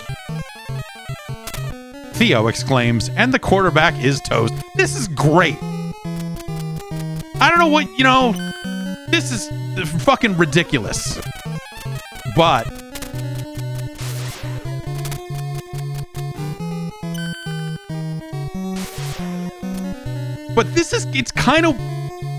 they're kind of doing it.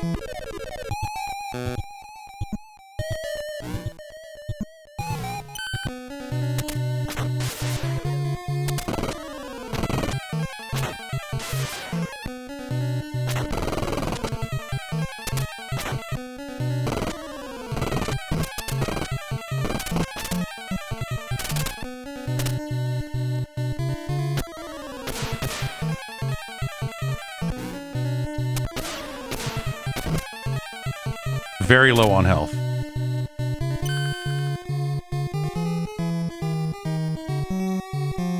"21 crooks." That's what I call them. You might call them 21 pilots, but they don't have pilot's licenses. Scam artists.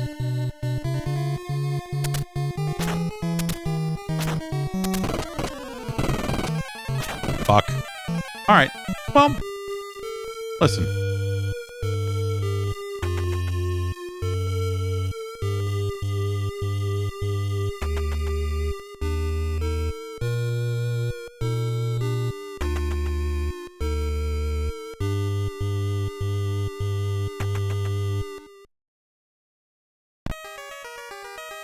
This game has a lot of ideas about how to, like, more so. So Pack and Video did the PC Engine game, and it's like a pretty straightforward. Like, it has some maze levels in it that really suck. But that PC Engine game is like a good straightforward action game. You kind of run around shooting and doing whatever, and then you're like, oh, now I'm in a maze. Now it's like it kind of gets slightly deeper, but not really. This feels much more in line. Well, like, this feels like it is a decent licensed game, like in terms of having things that you remember from the movie. Like, I'm gonna go to the roof and call the cops. I'm gonna do that. Like the its references to characters. It has a fucking feet meter. Like, someone watched that movie and said, oh, well, yeah, I mean, his feet get beat to shit over the course of the game. Like, clearly we need to have a feet meter to represent that in game somehow. Like, multiple ways to go, seemingly, as you kind of stalk these criminals to kind of open up the final confrontation. It's really interesting. Mechanically, it's not super sound. It's okay. But you have a lot of bullets coming at you at very, like, oblique angles, at very, like, angles that, very difficult to dodge angles, and your shooting is not always equipped to make that happen. You can hide until the 30th floor opens and then kill one guy to win. Yeah, I mean, so yeah, it does kind of, it does sort of give rise to the idea of multiple endings and stuff like that, which is kind of cool. It's ambitious, like it's trying to do so much compared to the average movie license, compared to a lot of games, really. I mean, this is trying to be more than just a generic top-down action game, and I think that that's cool. It's really cool, and it pulls a lot of it off. Like, it's awkward, right? The vent work, moving through the vents and stuff, and getting shot at while you're in the vents. Like, some of that stuff is awkward. Could it have been represented a little more plainly, a little more clearly? The layout of the levels, could it have been better? Could the color palettes have been better? Sure, yeah. Like, there's aspects of it that just, especially when you get up close to the roof, and like, it's just, some of it starts to look a little bit like gibberish. But I'm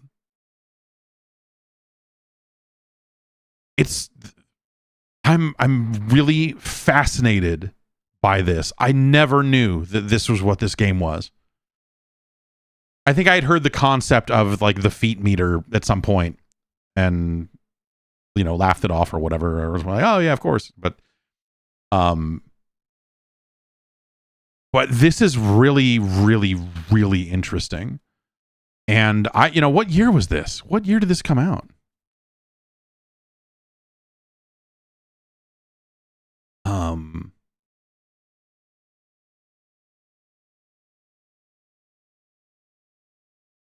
91 in Japan, 92 here. So relatively late.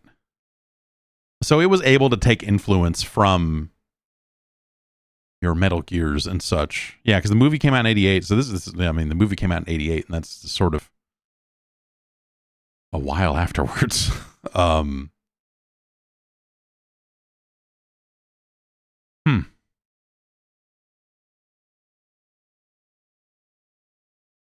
Yeah, it's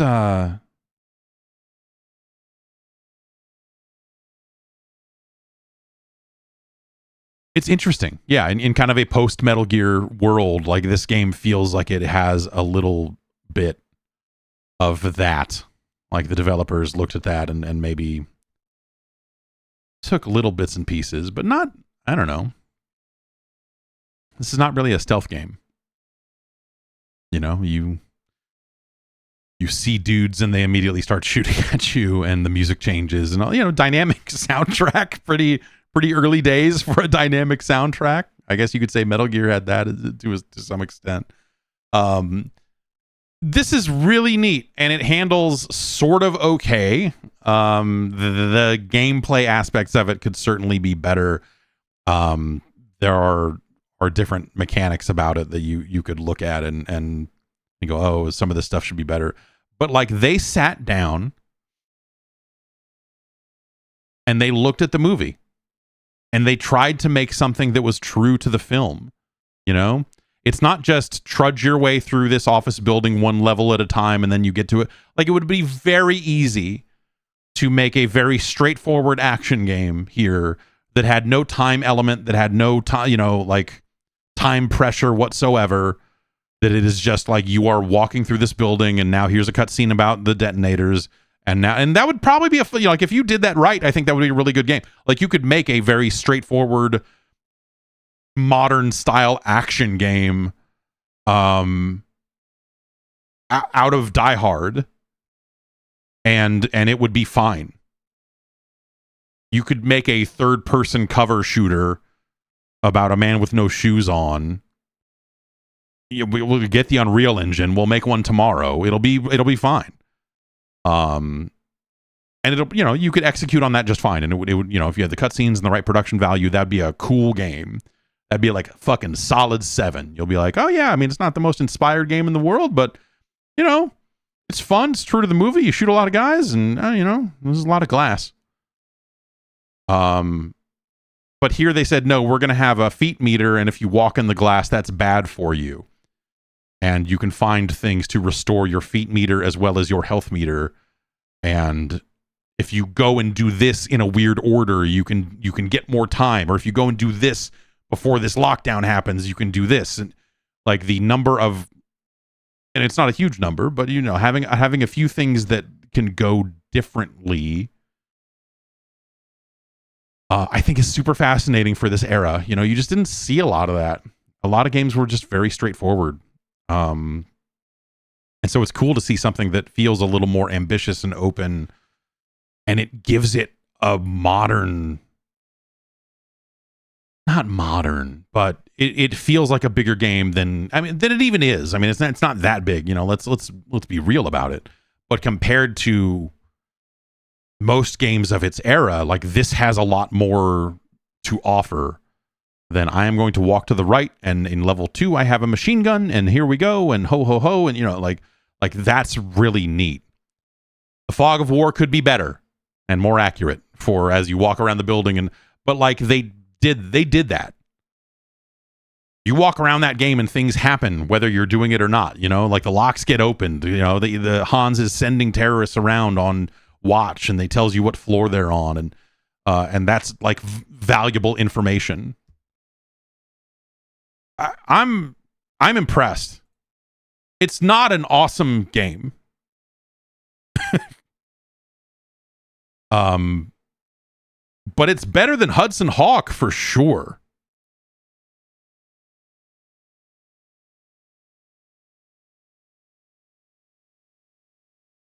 It's better than Fester's Quest. Certainly better than the bum-ass port of Bad Dudes. You'd take it over Tiger Heli 7 days a week, my man. It's better than Milan's Secret Castle. It's better than that. Better than Popeye. Dare I say it, it's better than Jaws.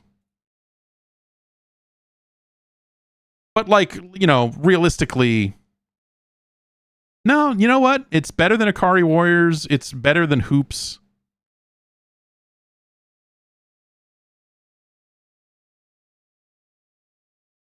It's better than Rambo, which is, you know, Rambo's another game that has like a lot of ambition, especially for a licensed game. Rambo is just larger and weirder in some ways.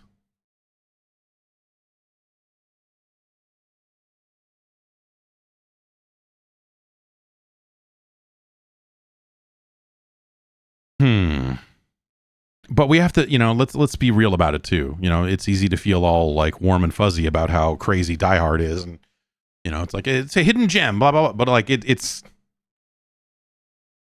not, you know, gameplay wise, it's funky. You know, it's very rough around the edges, all of that sort of stuff. Like it can kind of only go so high up the list. But I am very surprised by how interesting this game is.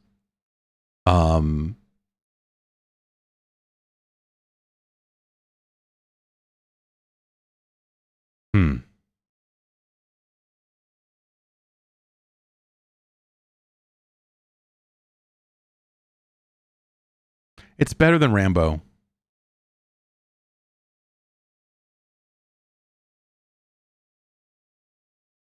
But it's no Shadow of the Ninja.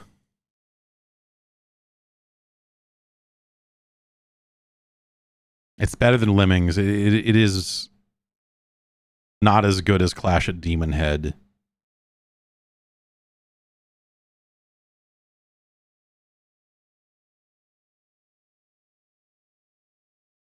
And it's no RC Pro Am 2, which is, you know, in a lot of ways RC Pro Am 2 is the opposite.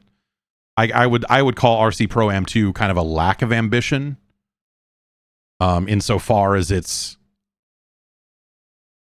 you know, like the updates they make over the first game are not nearly as good. I would say this is our new number 106. It is above Lemmings for the NES. Remember that, you know, like it's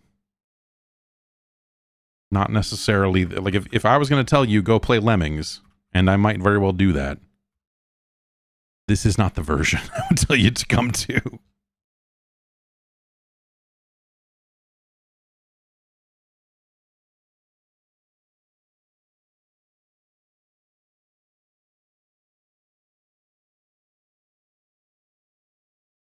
And so it's our new number 106.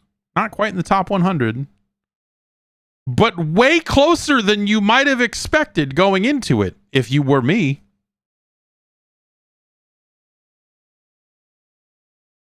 That's yeah. Man, do I want to spend more time with Die Hard. It's disgusting. Thanks to Fish for suggesting that one. Gold suggested the next game.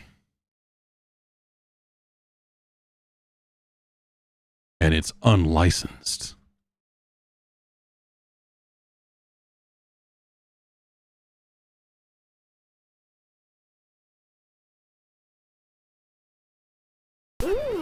Ooh. It is episode 47, and there is time for Klax. Let's hear that again.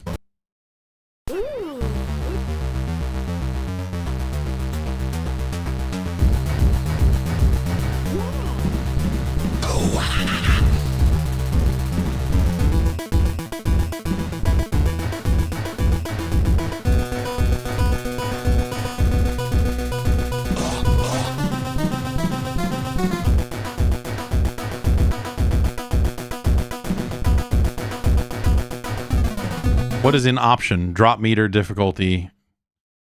Gotta pick, man.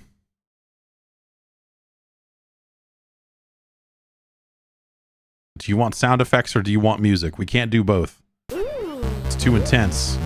Let's go look at some stuff.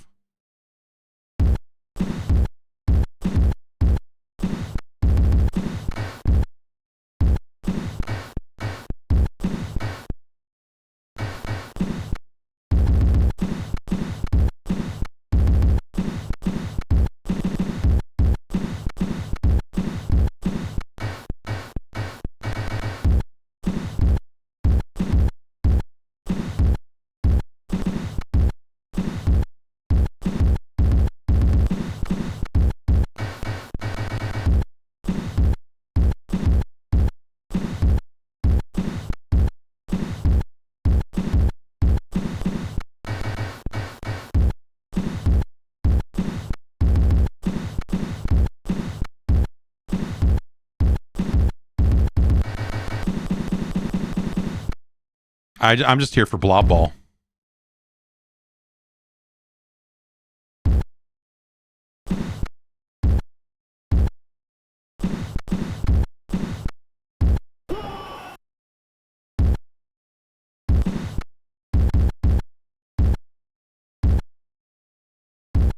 Anytime I hit a button, the ball changes directions.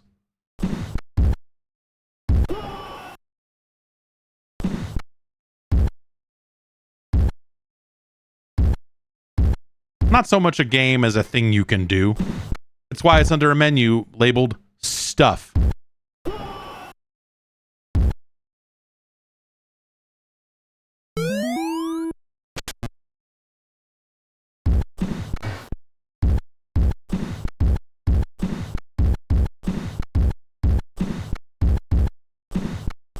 You can only play one sample at a time.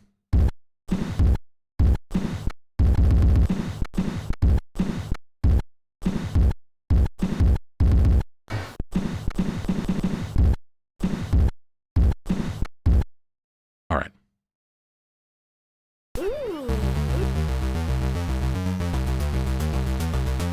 I guess we'll play Klax too.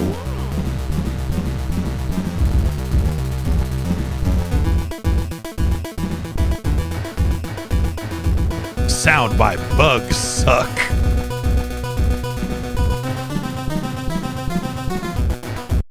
All right, everyone, welcome to the 90s. It's a puzzle game.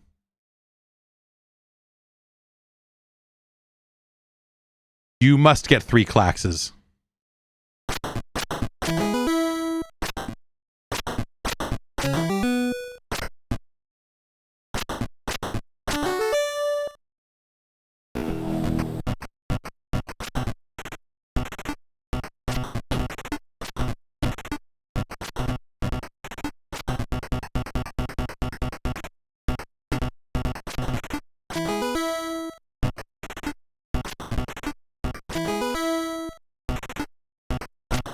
I can push down to, pull the conveyor belt faster.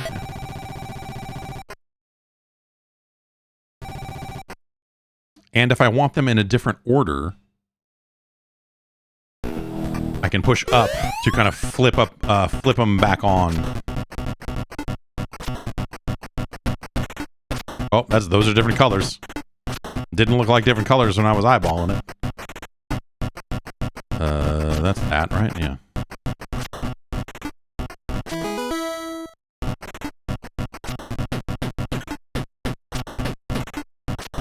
Yeah, this is kind of the most straightforward way to play Klax, is to just go for these verticals.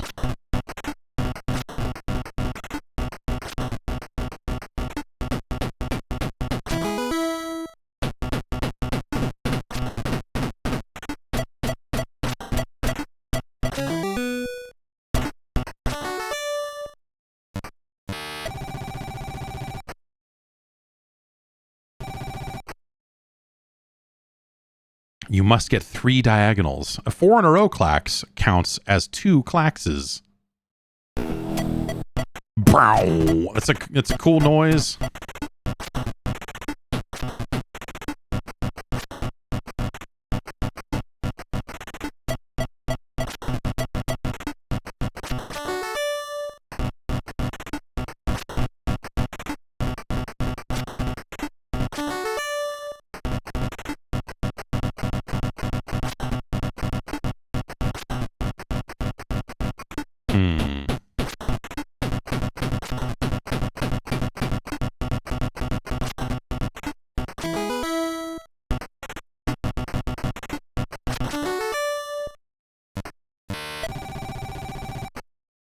Yeah, the lack of music is not great, for sure. You want music in a puzzle game. But because this game was probably made by a bunch of Amiga weirdos, they're incapable of developing a game that does both. Oh, that's not going to work at all. Oh, wait, do I still need to get diagonals, or am I just back on that regular Klax train?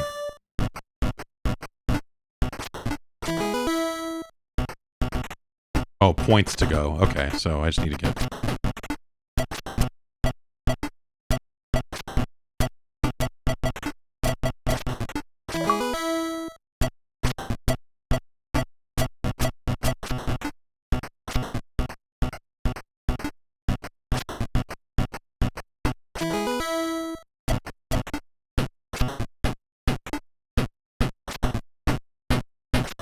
Boy, oh boy.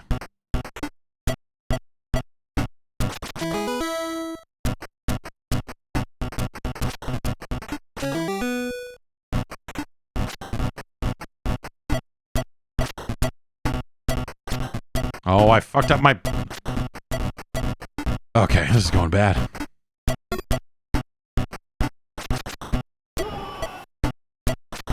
Well, we're fucked.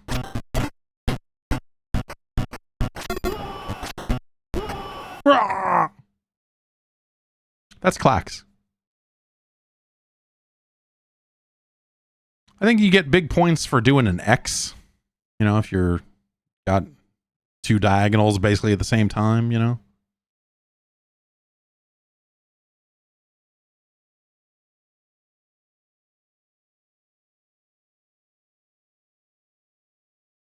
No, I want to go back to the main, well... Klax got released on so many platforms. This was, you know, in the post-Tetris puzzle rush. So many games got released in, you know, across so many different platforms. We'll go with auto-select music.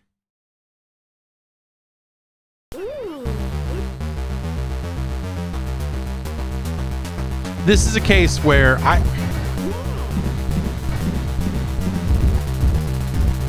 I like Klax. I don't know that I like playing Klax, but I love that Klax exists.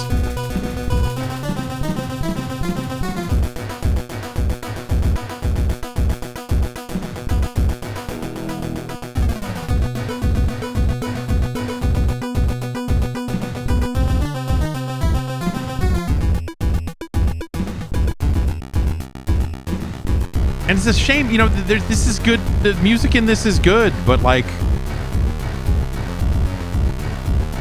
I need sound effects. I can't. It's hard for me to play games with no sound.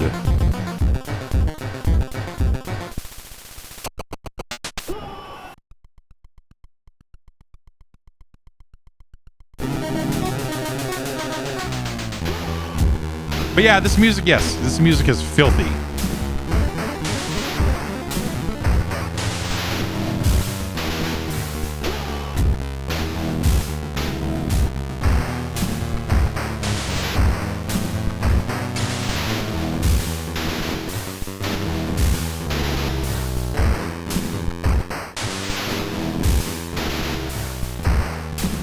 But I need a doodle-doo-doo, doodle-doo-doo. I need a little bit of that.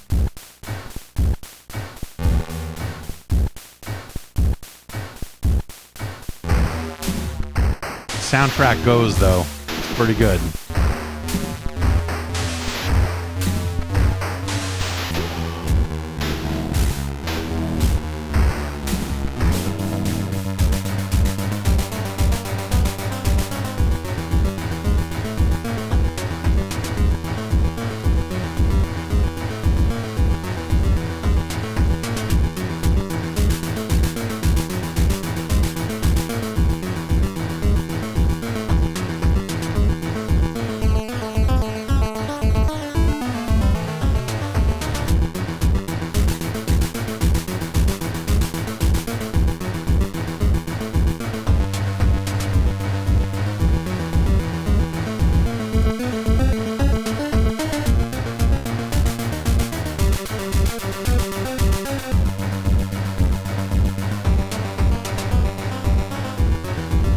Oh, that's the wrong color.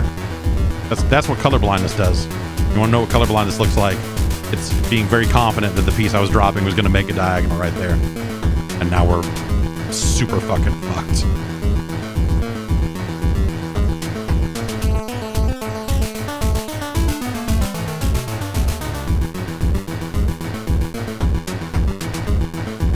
Anyway, that's Klax.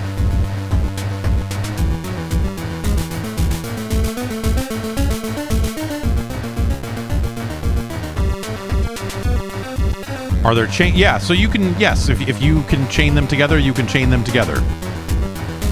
Absolutely. It will, we can go start at wave 11 and... Oh, that was that hint there was about the big X. You know, that if you can draw a big X across the whole pit, I guess, that's, good. It is the 90s.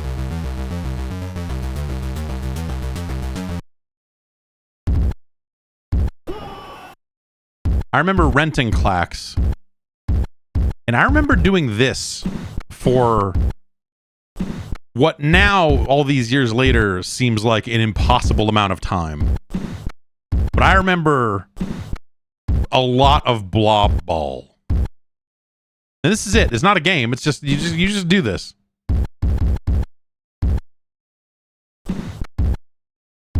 I think the aesthetic of Klax is fantastic. I think that the audio is great.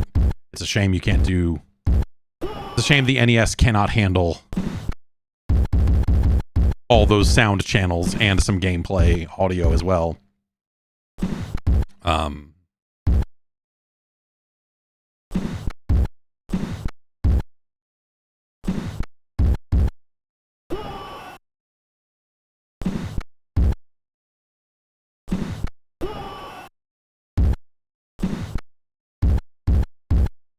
Probably did this for a while, too.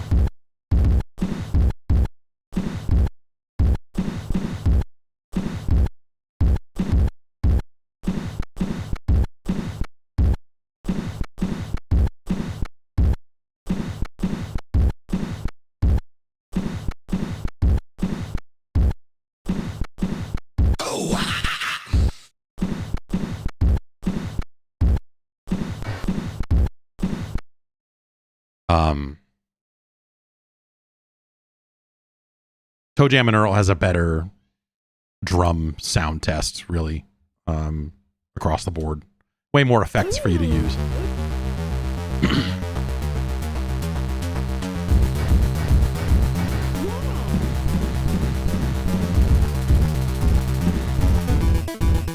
But Klax is cool. Klax is cool. That it's another case of like, I don't know, like I think I don't necessarily enjoy playing Klax. You know, part of that's going to be a color blindness thing, I'm sure, to some extent. But Klax is pretty rad. It always was. And this version of it has the fun drums, and it's got blob ball. And when you turn it on, it says it is the 90s and there is time for Klax, which goes a long way.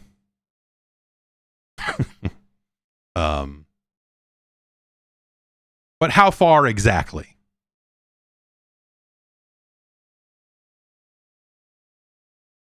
How far exactly?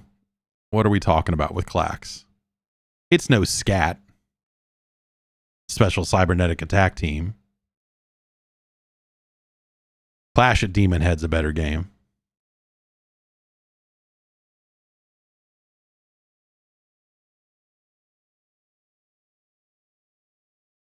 You know, is it better than Kicks? Like, that's a weird question. I like that it is more fully featured than Kicks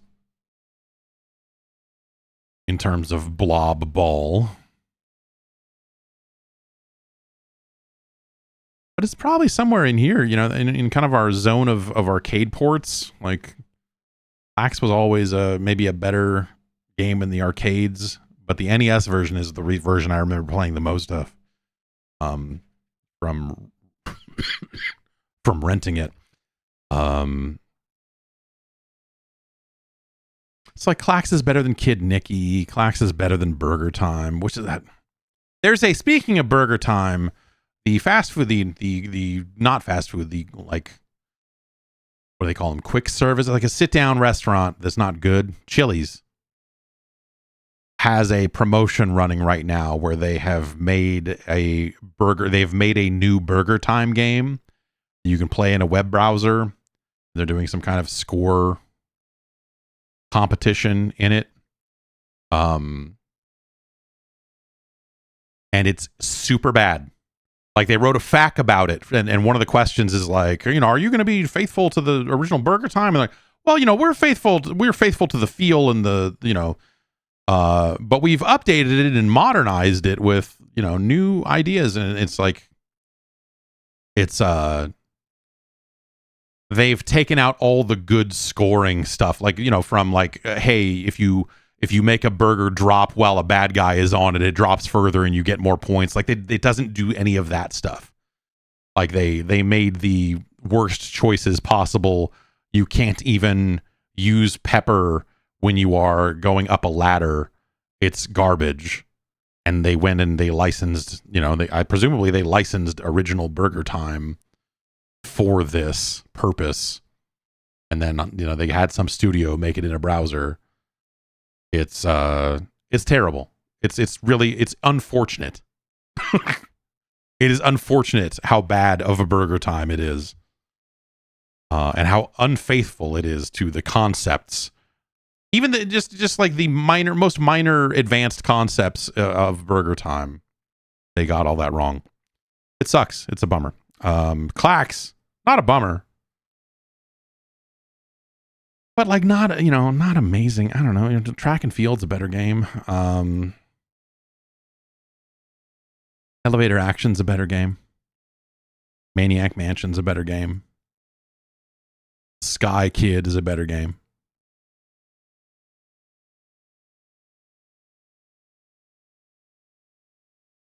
But it's probably somewhere in here.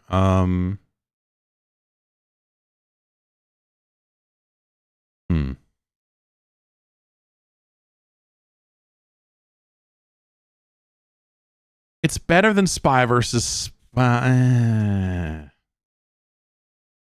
Yes, it's better than this version of Spy versus Spy. And it's just got more going on than these ports of Galaga or Mario Brothers. So it's this is our new number 132. Klax.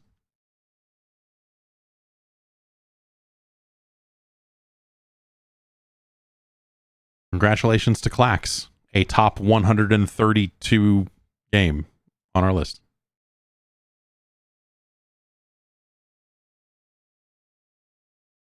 Come on now. There we go.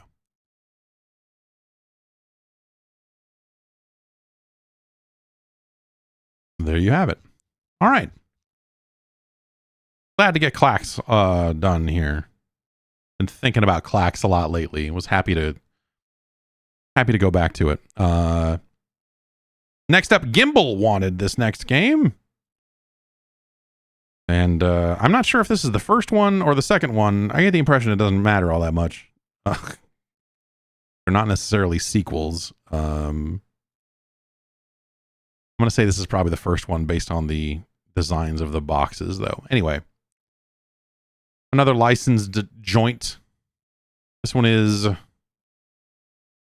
Flintstones, The Rescue of Dino and Hoppy.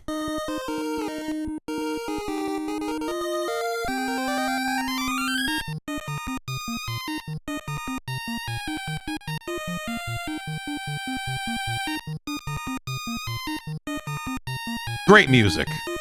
Hell of a tune. Always fun when this tune works its way into every other video game music imaginable.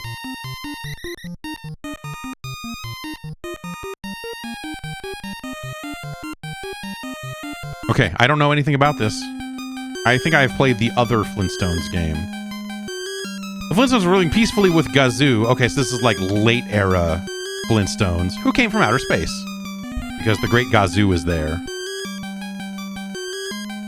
With bright light. This would be better if it was told in Morse code, I think. A sinister looking time machine. Okay.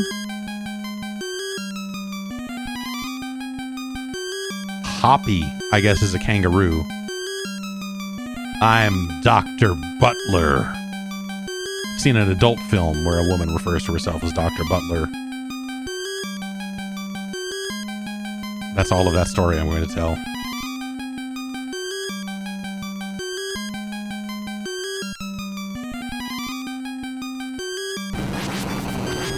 At the same time, the man blasted Gazoo's time machine into pieces.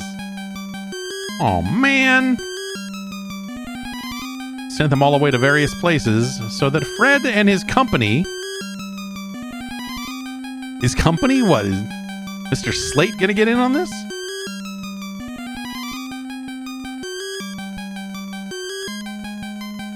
So we gotta find the time machine parts. Like it's Toe Jam and Earl or something. We're rebuilding a spaceship or something. We've got to rescue Dino and Hoppy from the future.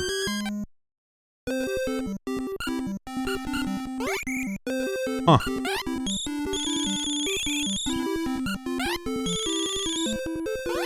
Okay. This jump doesn't feel good.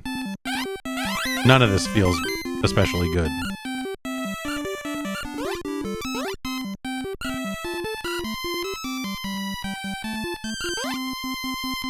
Can I grab that? I can't. Okay.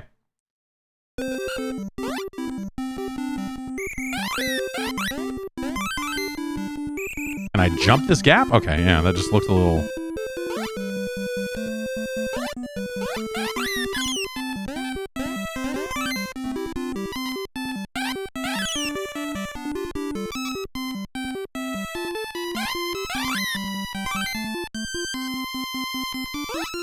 That's a...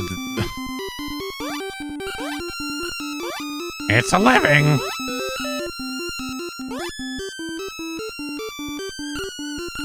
Frickin' Lara Croft over here.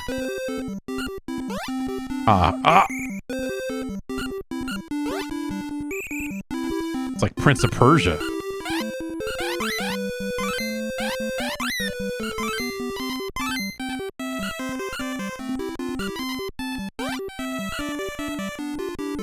I can duck?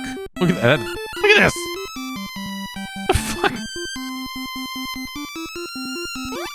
Oh my god, the range that they want you to for these jumps is terrible. It's terrible, man. That's just too far for a jump in the first level of a video game.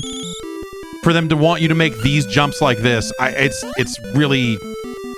They should just be like slightly closer, just so you know exactly that yes, you can make those jumps.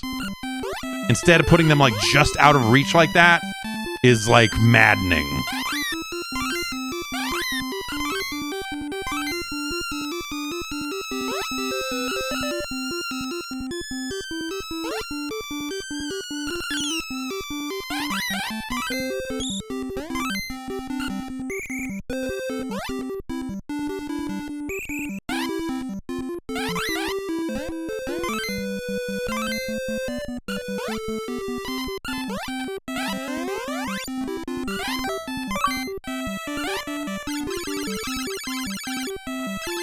Okay, cost us 3 coins to throw that.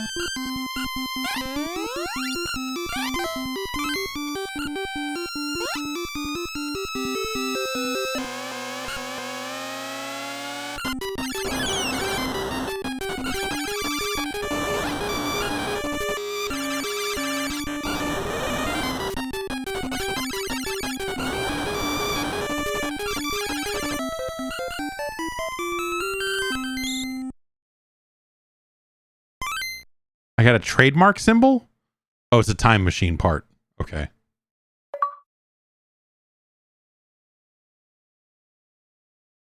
An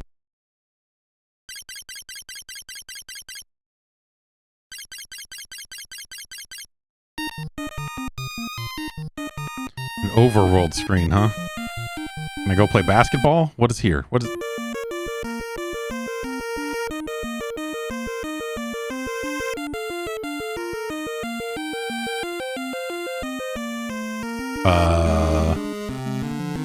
Is this man gonna... If I lose, is this man going to fuck me? Just yes or no. Yes? Okay, alright. Enemy.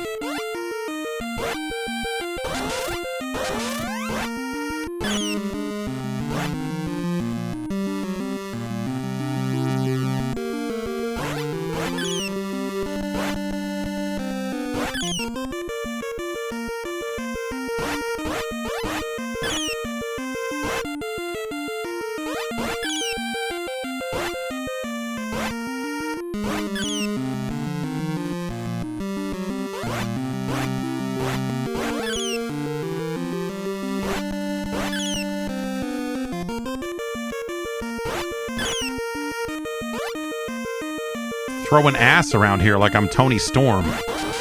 Come on now.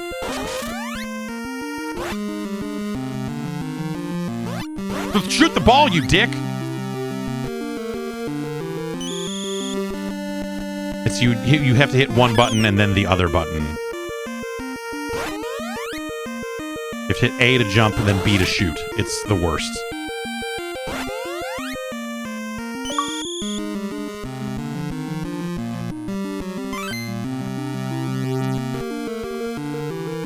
I'll give you what I promised. Is it a piece of a time machine? We don't get to know what it is.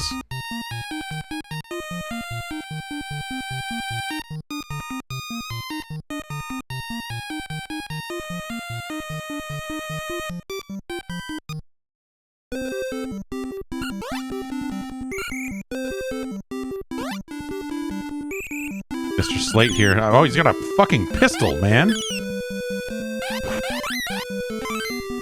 No, that's not Mr. Slate. Who is that?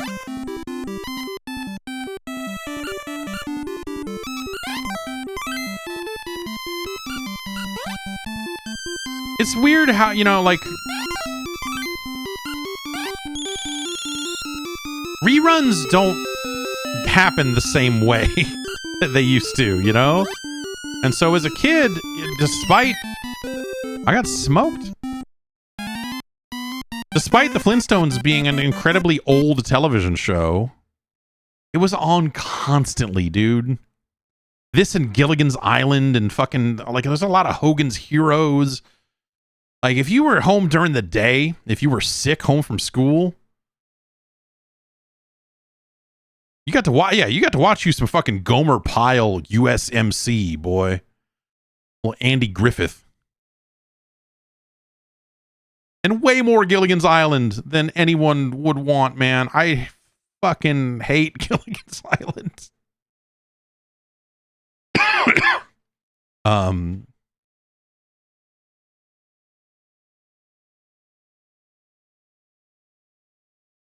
And now that's all that's kind of all gone. Or I guess like if you have a TV antenna hooked up, it's that 24 hours a day now. Like the channels that you get nowadays are just like they're showing game shows. Like there's the game show channel showing old game shows for 24 hours a day, and then there's like or if you like are going to Pluto, like all the free TV you can get is actually still full of a lot of that shit, which is like kind of cool in a weird way. Like nowadays I'm almost nostalgic for the nostalgia, which is a weird loop.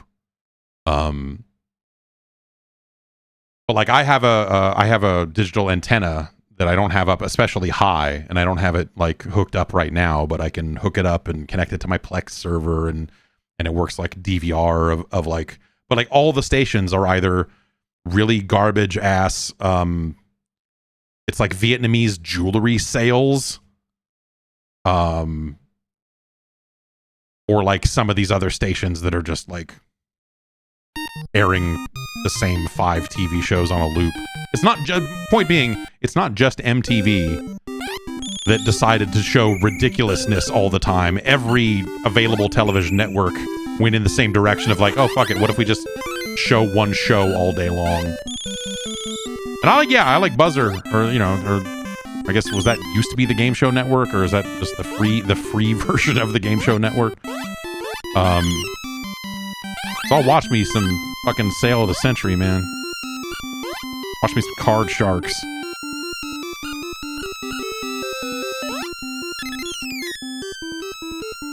Red is dead.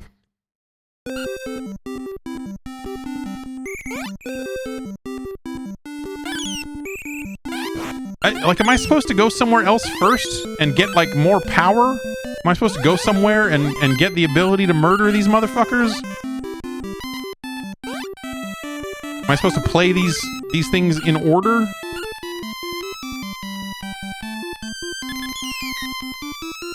In a different order? Can Fred get fucking... Can Fred pack heat? Can I find a pistol somewhere? But I don't know, like, the weird, the knock-on effect that had is obviously, you know, there are games based on the Flintstones that exist on the NES. And Gilligan's Island as well. Because those shows were just fucking on all the time anyway. It's disgusting. I tried to jump that. Didn't work out. I don't like the way this game feels at all.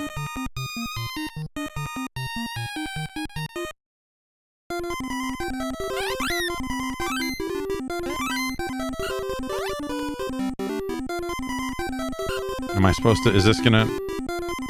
Oh, we found a secret warp zone.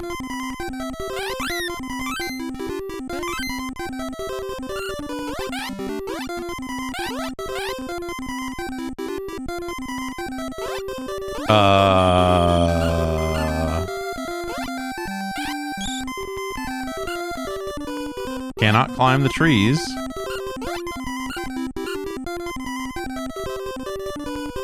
Jump. Oh, I hit start.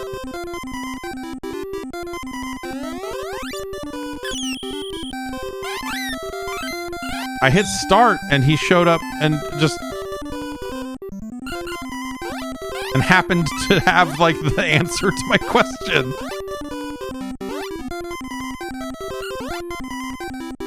Weird.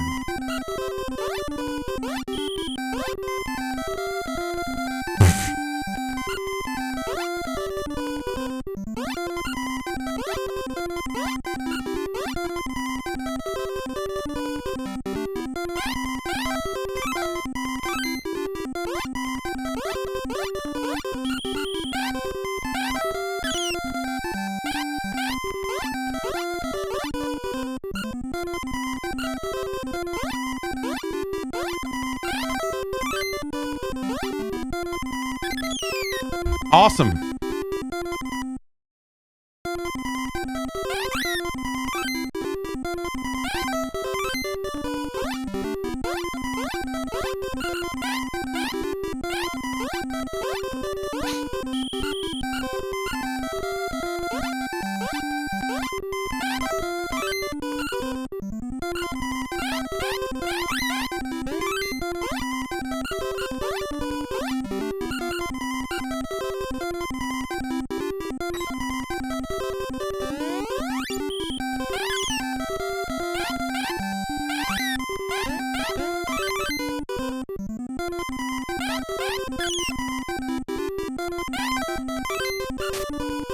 Oh, man. I got a slingshot. Hey, Fred. It's been a long time. Get on the log. Go on upstream and, you'll find a big man. Oh. Oh, thanks, Bon. I'm looking for a big man. I want him to put his hands around my neck and squeeze. I need this, Barn. I saw him, had some parts of the, old, time machine. I tried, but I couldn't beat him.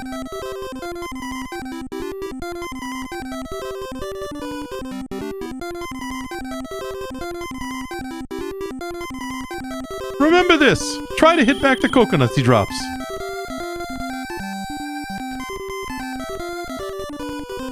All right, Barn.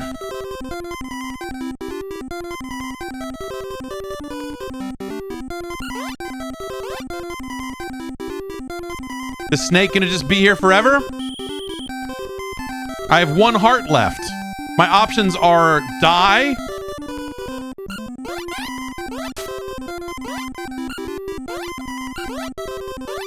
What the fuck?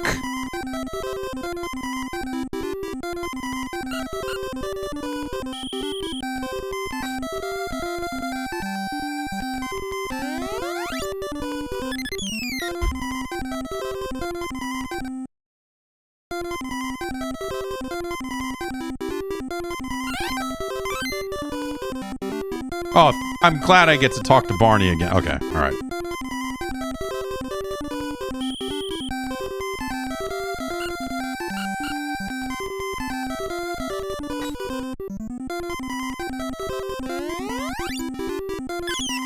Fuck you! Are you shitting me, man?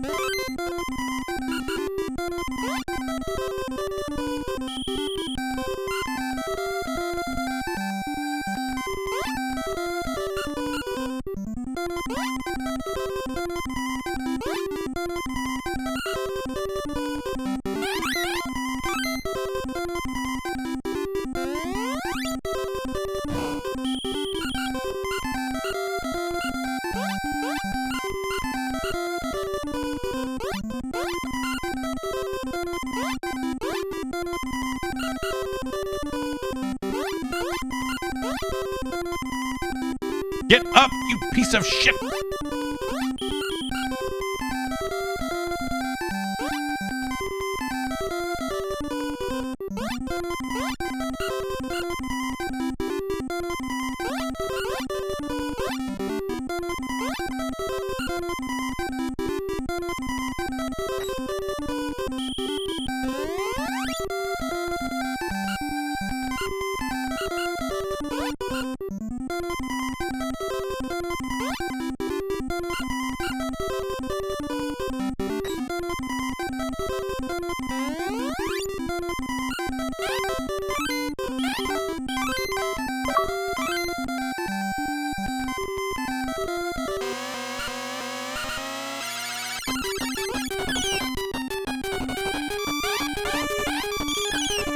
Oh, Barney said we had to watch out for those coconuts.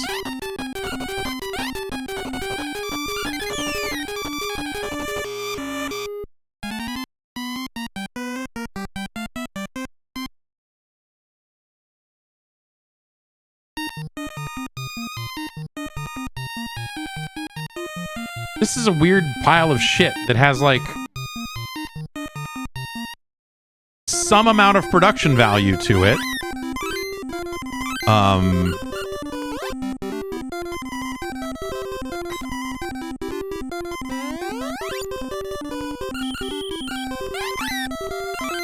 But is a, like, kind of joyless, miserable endeavor.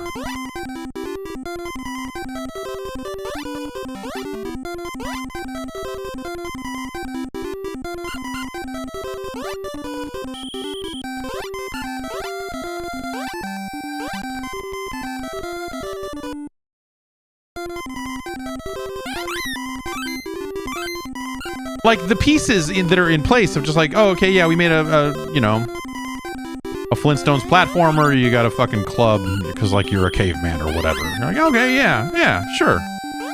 I get you.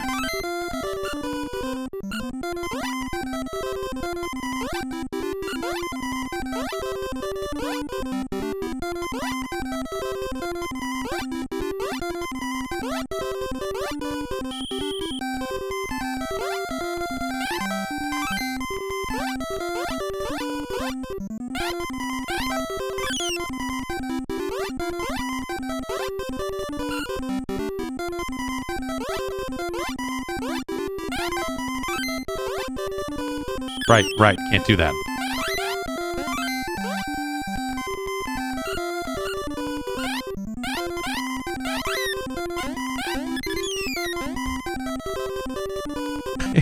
I hate this. I hate this, dude. I fucking hate this.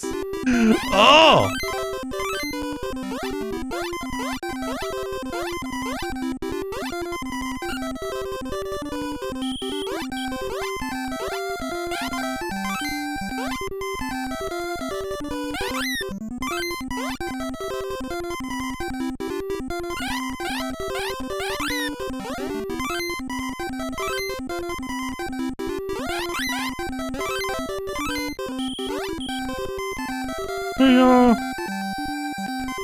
Fred. Hey, I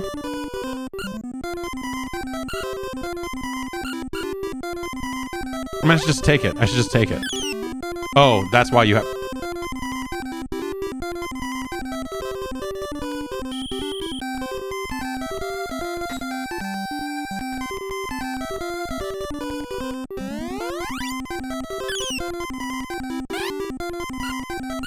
Fuck this game, dude. Ah!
Not a lot of time on those coconuts.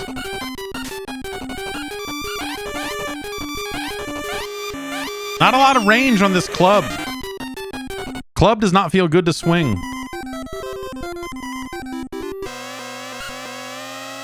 And now I'm here with no sub-weapons.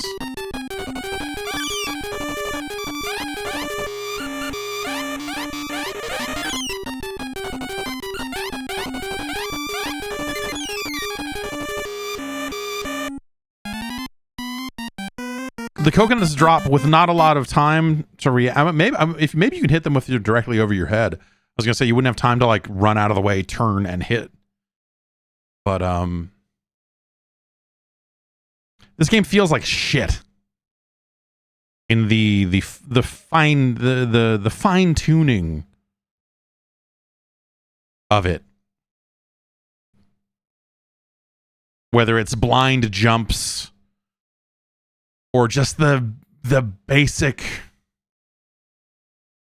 range of your attack, the jump and the jumps, the level layout and the way that the jumps are done in the level layout on top of that are really fucking weird, man. It just feels like poorly tuned, like the character doesn't feel like it fits the world. It feels like the basic jump should be slightly higher or something, you know? Having to pause and go into a menu and go, okay, let me high jump is not fun or cool. And it costs coins on top of that. So, you know, you're burning through your sub-weapon ammo on top of everything else, and that's not great.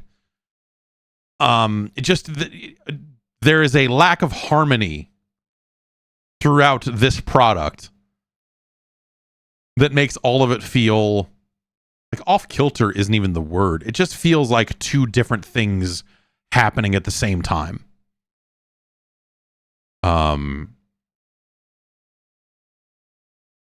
Where like the design of the levels was for a character who could jump better and move a little bit faster, you know, could clamber up a little bit more quickly. And then you've got Fred Flintstone that can't do any of that shit. And feels like he's designed for a game a little smaller jumps, you know, lower ledges. Like he does not feel as combat ready as the game really wants you to be. And they threw in a basketball mini game that doesn't feel very good, though you do get to hit that guy with your ass over and over again, and that's kind of cool.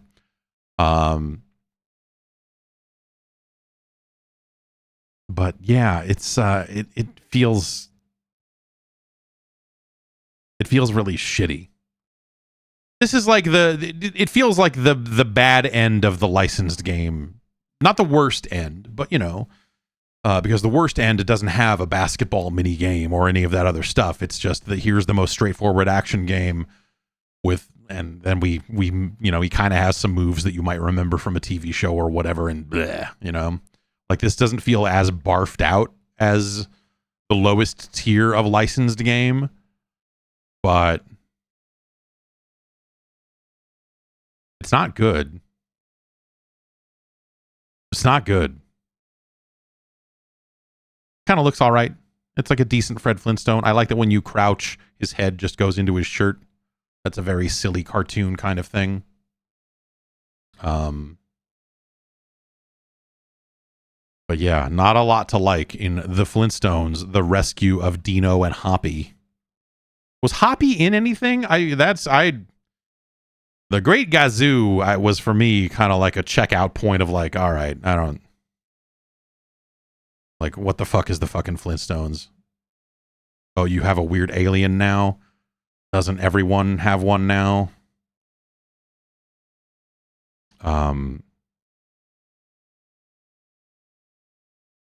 But the Great Gazoo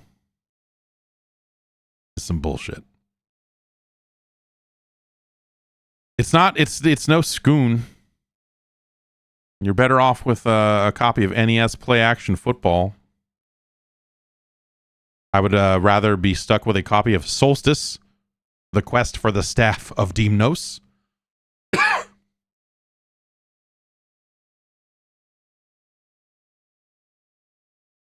Is it better or worse than Dino Wars' destruction of Spondylows?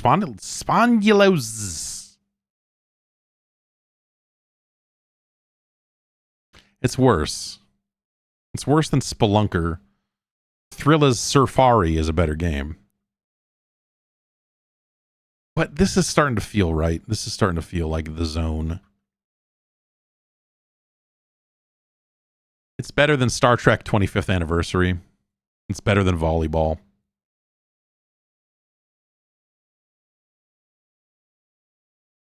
It's not as good as Zen Intergalactic Ninja.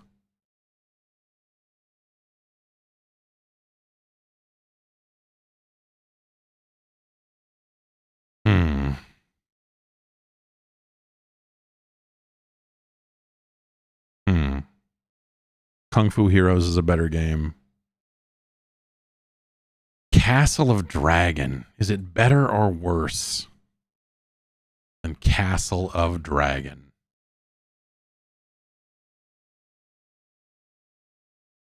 It's worse than Castle of Dragon. But it's better than volleyball. It's our new 187. Congratulations to the Flintstones. The Rescue of Dino and Hoppy. Hoppy. What the fuck? You know, there's like later Flintstones things where Pebbles and Bam Bam were teens and they were starting a band and all that other shit. Because at some point that became the big moneymaker in children's cartoons is, can we get a band out of this? Josie and the Pussycats are huge, man.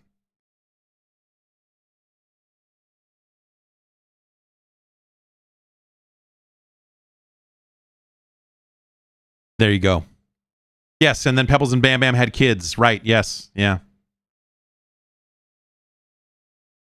Yeah, it's no Jabberjaw. I mean, if we had a Jabberjaw video game, maybe you'd have something. Anyway, congratulations to the Flintstones. All right, next up. Garrett suggested this one for last week's show. And it's another licensed game.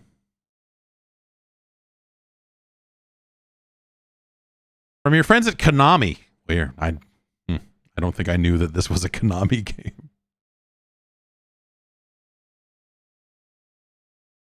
Did we lose our... What happened here?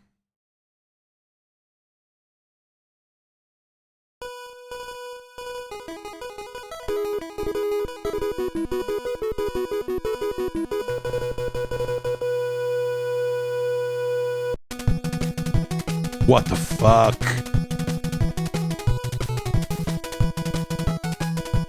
What the fuck? It's the goddamn fucking Lone Ranger music, but with Konami drums on it. Are you kidding me? Is this a light gun game? All right, good to know.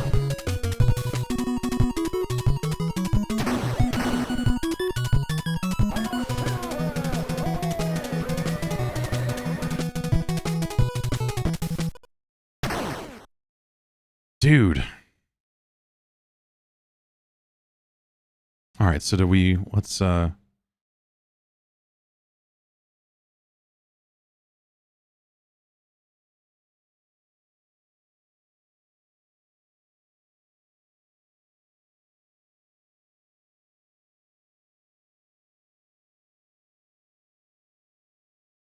is it a port 1, port 2 kind of thing? All right, we can...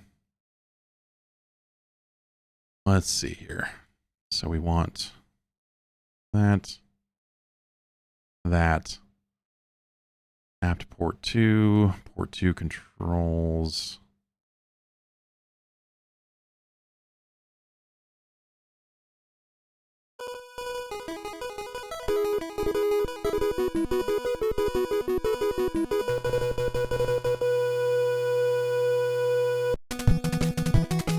Holy shit!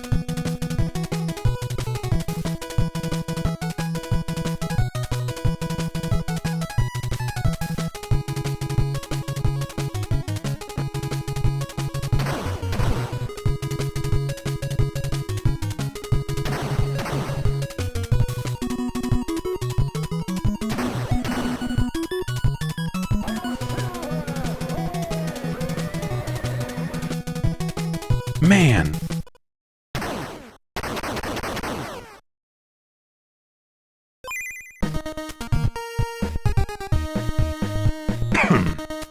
The time is the early 1880s. In Texas, a man has returned to bring to justice the outlaw who murdered his brother and his former comrades, the Texas Rangers. His name is the Lone Ranger. The outlaw, whose name is Butch Cavendish, has now kidnapped the president. Time has come for the masked man to begin his journey of adventure for the purpose of safely rescuing the president and avenging the deaths of his brother and former comrades. I hope I have the controller configured properly, but we'll know pretty soon here if I need to make some additional adjustments. Imasabi, you need a strong horse. Find Silver, the legendary white horse. There are rumors that he was seen in Tucson.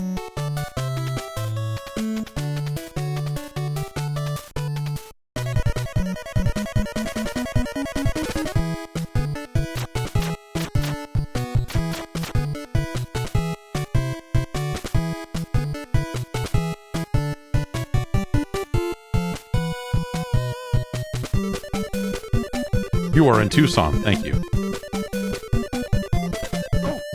Oh.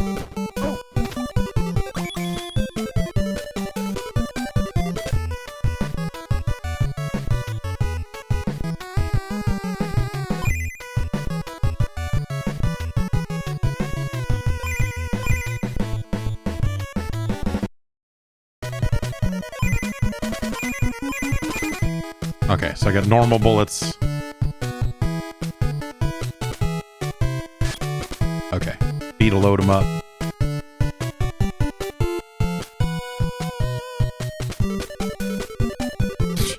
I have no idea.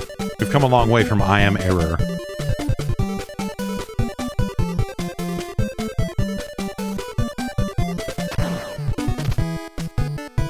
That dude just had a shuffle in his step. That I knew he had to get smoked. There's someone in this town who has a reliable tip. Yeah, but it ain't you, apparently.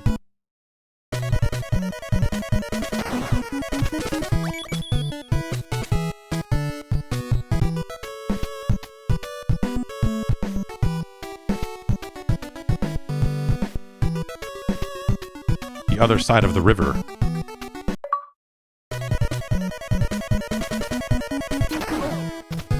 Guy threw a fucking knife at me, man. Then that guy tried to shoot me.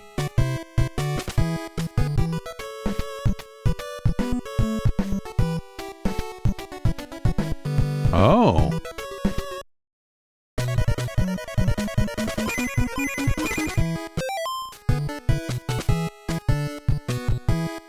I don't know how to reload. I assume I can't do it until I'm out of bullets.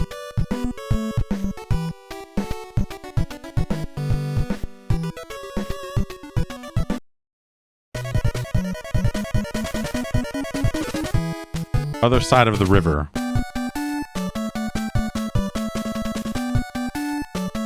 Well, I don't see a river. I do see some bandits. Like Bionic Commando.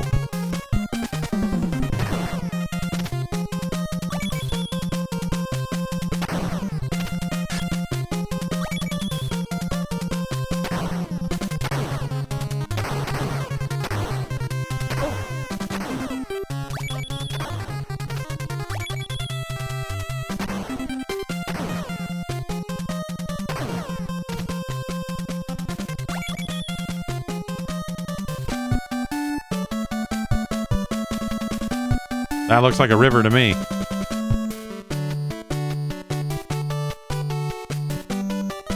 Oh, I see a horse down there.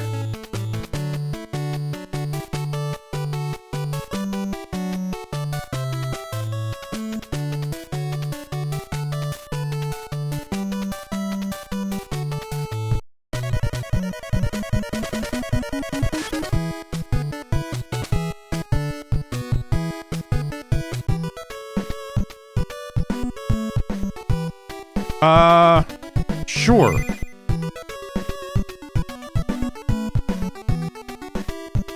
And a letter from the sheriff in Dodge City. Okay.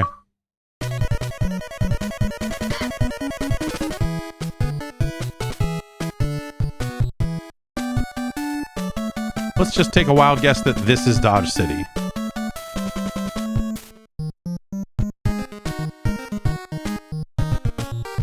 Wait, this fucker wants some.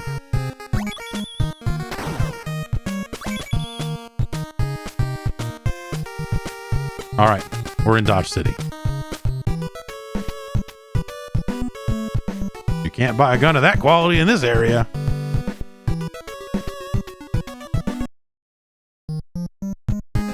I like that we're getting some nice one-sided RPG style conversations about just like, yeah.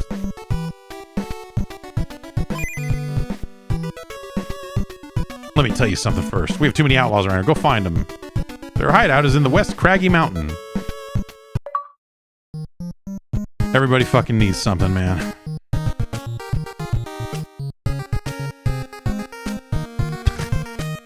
She also has no idea.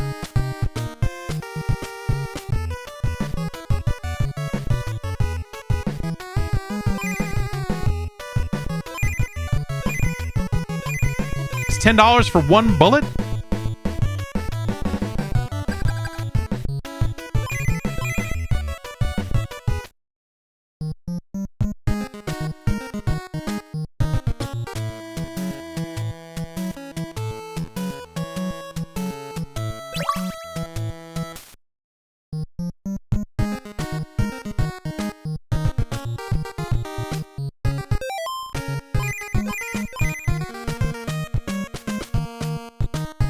Alright, I bought the short-barreled, but I don't know.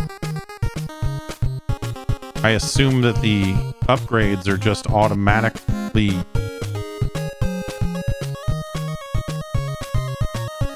equipped. He said there were bandits in a cave west of here. That doesn't look like a cave to me. Let's fight our way through these fuckos. Oh.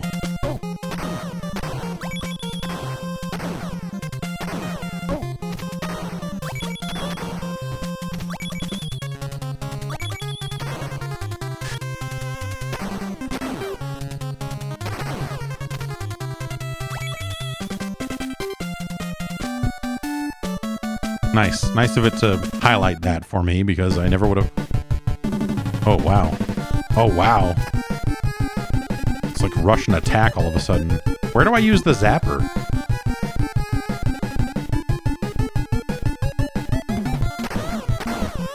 Okay, don't crouch because then he will shoot the bullet directly into the ground.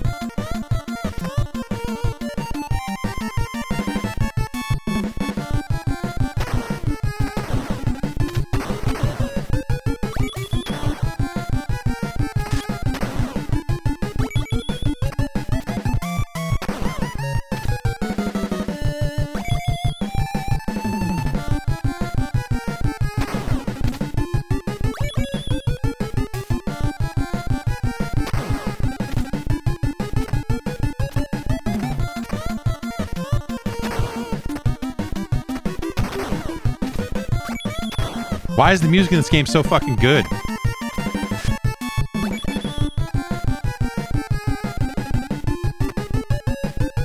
I feel like I'm a cowboy playing Rygar over here.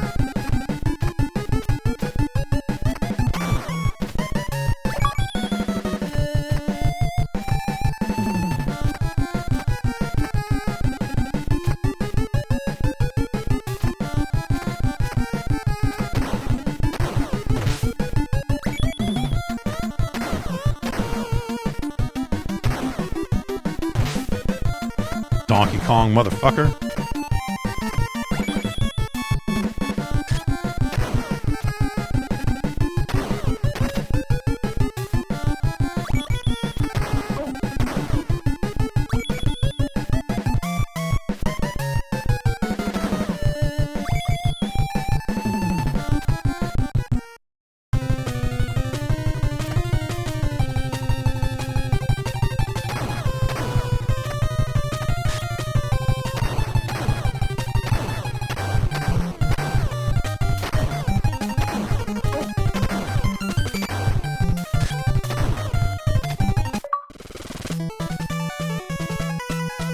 All right.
The Konami drums really go a long way. You know, they turn what would otherwise be pretty basic melodies into just fucking bangers. Thanks, Masked Man. We got a letter, and now we can go buy medicine from the lady at Death Mountain, I think.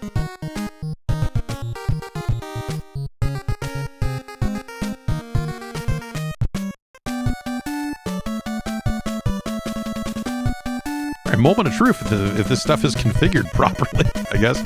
I don't know if this is going to be the part where we have to use the zapper to get the horse, or...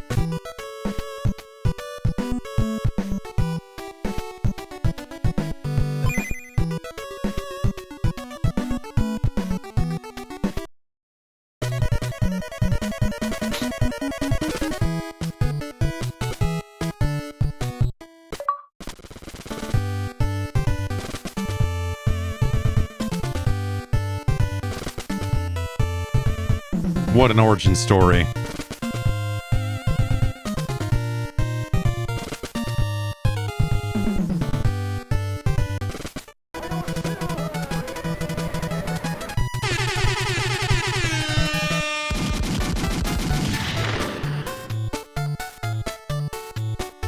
Tonto is going to teach us a password.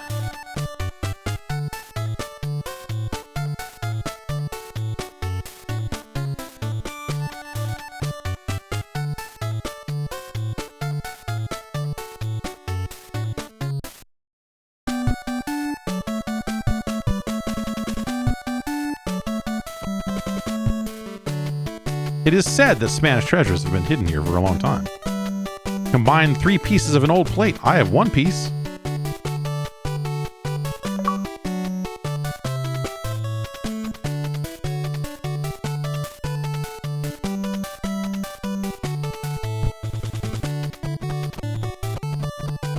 Is this the West Cave?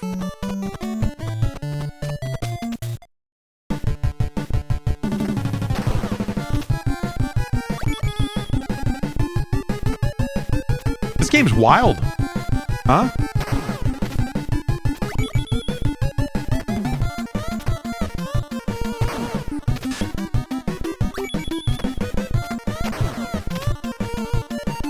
Probably should have bought some more bullets, huh?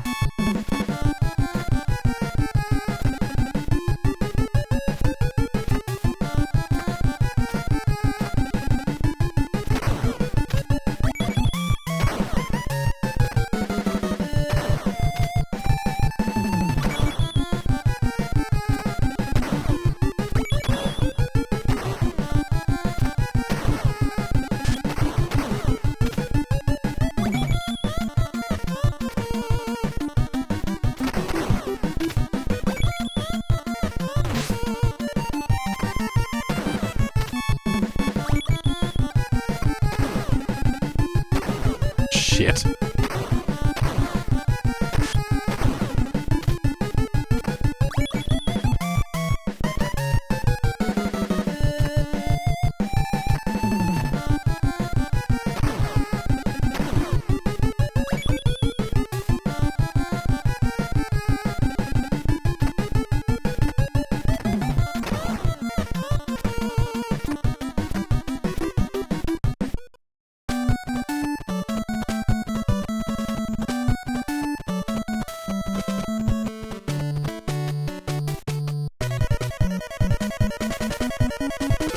You're in Clearwater.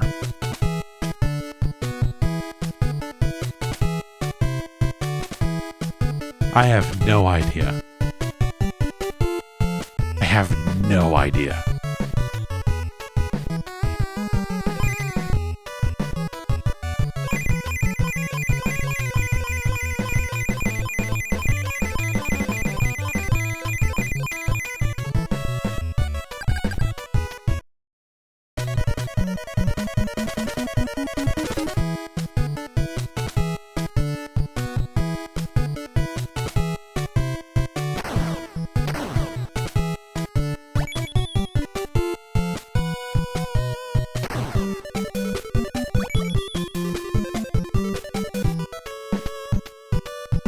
The village senior's house is located at the far end of this village. Okay.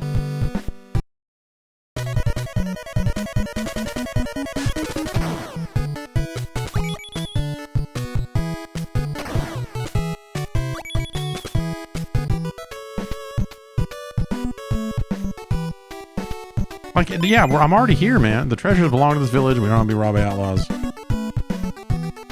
West Cave and West Craggy Mountain. So, yeah, I mean, there's only two things over there. Oh, you're the... yeah.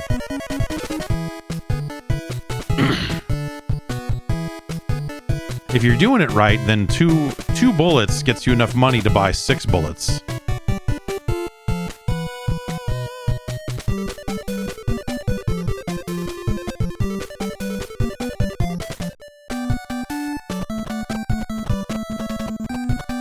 Let's take a look over here real quick.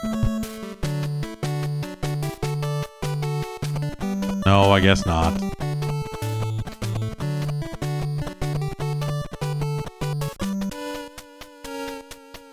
What am I looking?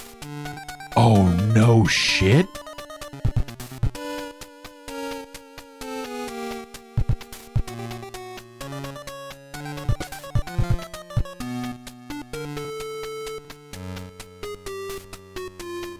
So I don't have it. The light gun is not working here. I picked it at the beginning.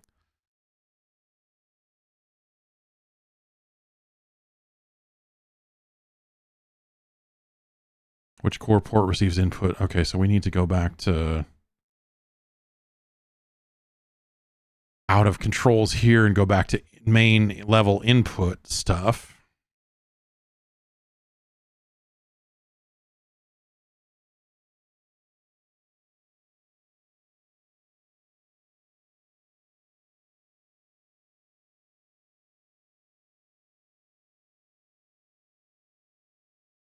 No, because this is where you would map.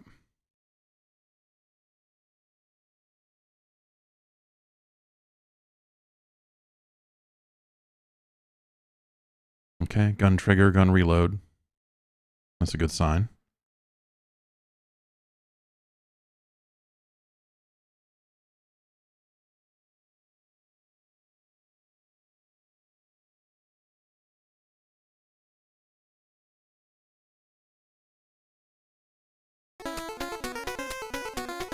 No.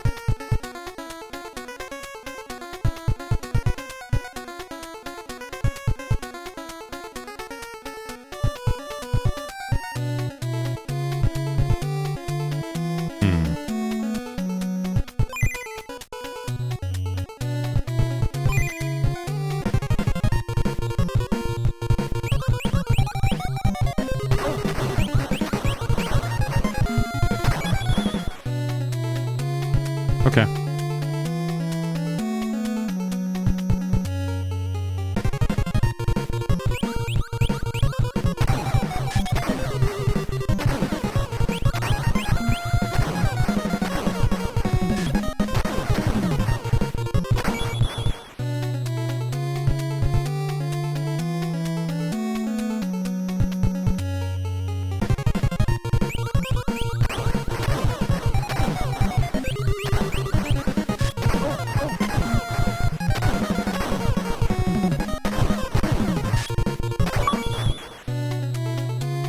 The item pickup stuff is really weird. It feels finicky.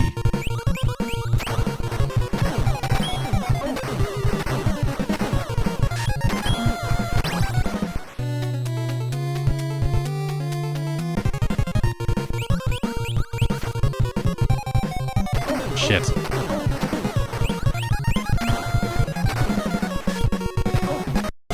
It's hectic. This is a lot happening all at once. Like this seems like it would be way fucking crazier with a gun too.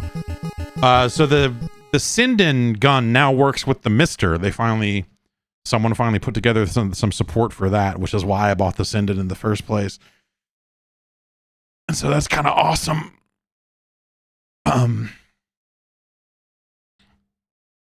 Maybe we'd play some future light gun games that way, but I don't know.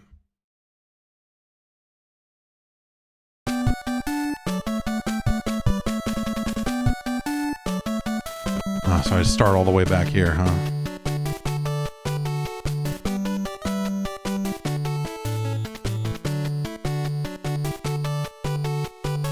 Oh, I have a snack adapter and I have a power pad. The power pad is just gross. And I haven't had time to check it out. Like I need to bring the power pad in after the kids are asleep or else I won't be able to use it at all.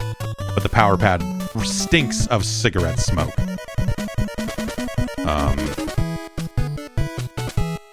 And I've been airing it out in the garage. It's not helping. But I need to test it out and then...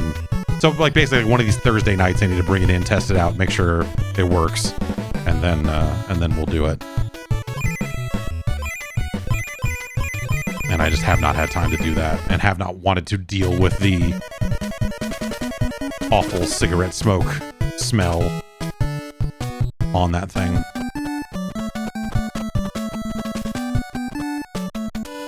This is interesting. I think this is actually the worst part of the game though.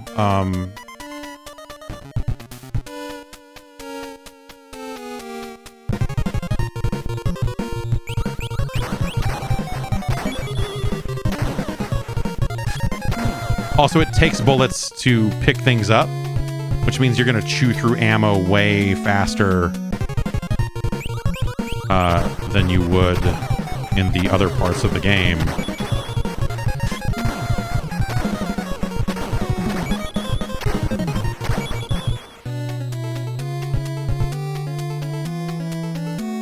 But I guess bullets do drop, so that's something.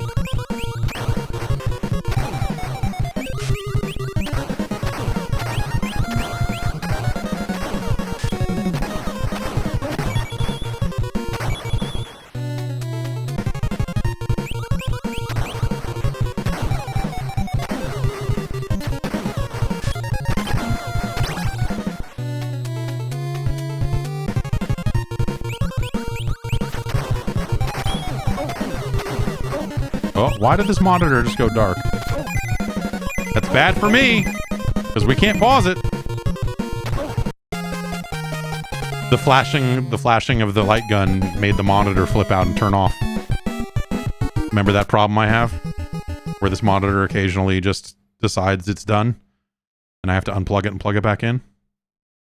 It seems like it's always when there's something very bright happening, and I bet the flash of the light gun probably caused it. Crazy. It's crazy. Unplug this monitor and plug it back in. Everything's going to freak out.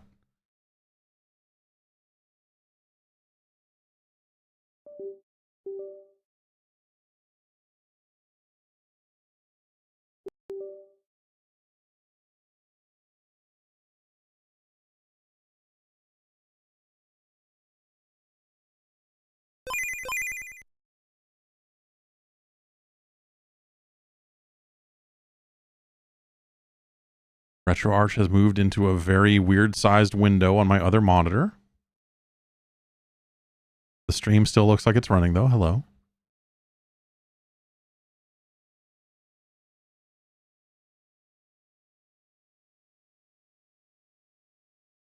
Oh, did that just crash RetroArch? It may have.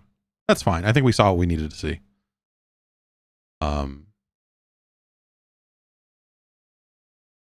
That's really neat.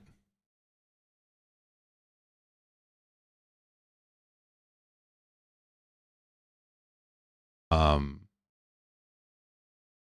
yeah, Lone Ranger, man. That game is doing a lot. For sure. And it handles pretty well. It's got good,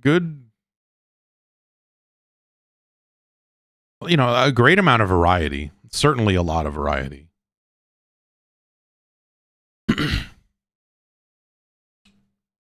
Really solid music.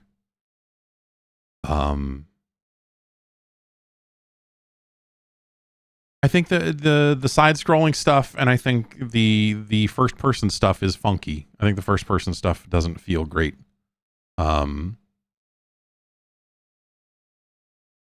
That stuff is it kind of it I would feel a little bit differently about it just from an economy standpoint if picking up money and ammo didn't cost you a bullet. I think that's something that would make me feel a little bit better about it. But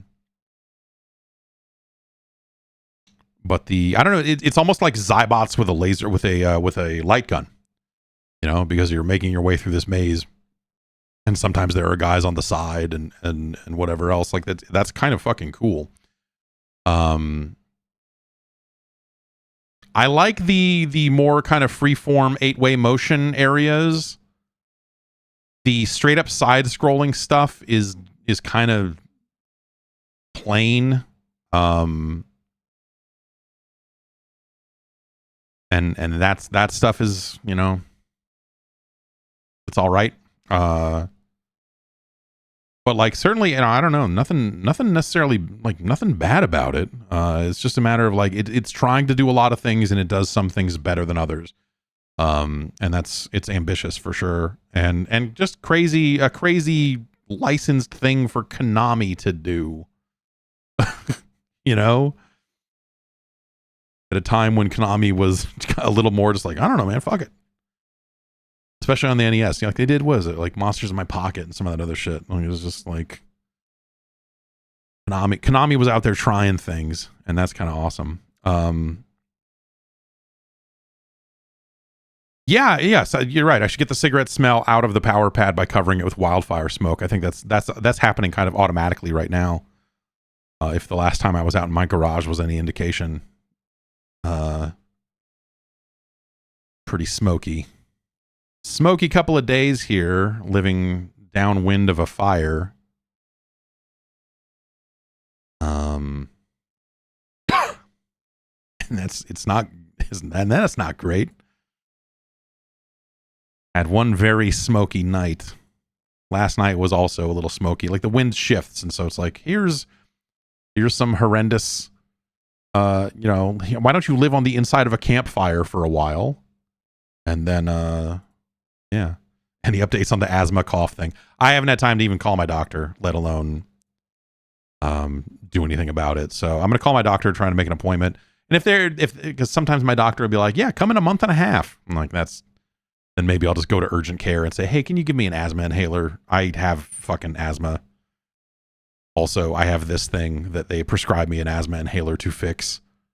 So just give me one of them. The Lone Ranger is better than Wampum. Its most direct competition.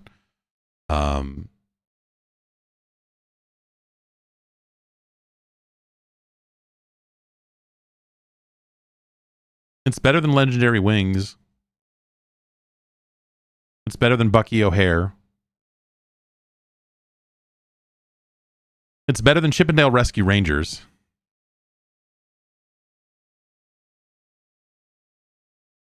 It's better than Guerrilla War.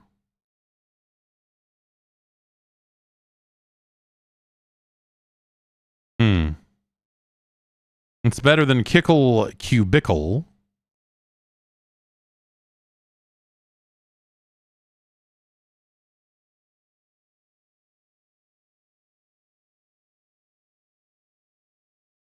It's Is it better or worse than Jackal? That's a tough one.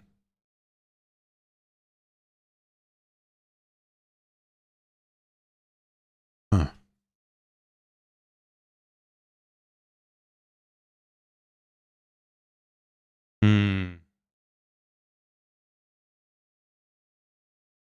Let's back down a little bit. It's better than Gun Knack, but that's a tough one. It's better than RC Pro-Am. Ultimately, the problem with RC Pro-Am is it needs more tracks. That's, RC Pro-Am is an amazing video game, but gosh.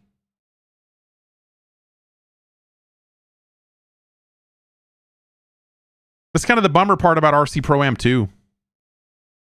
Is it's their opportunity to go like, here's some more tracks, but it kind of doesn't do much else with it.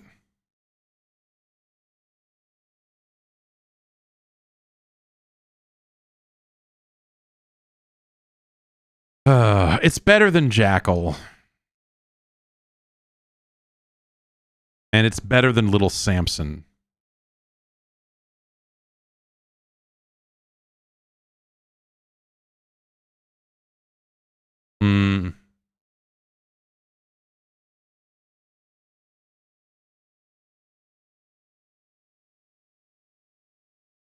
This is tough. These are tough choices up here.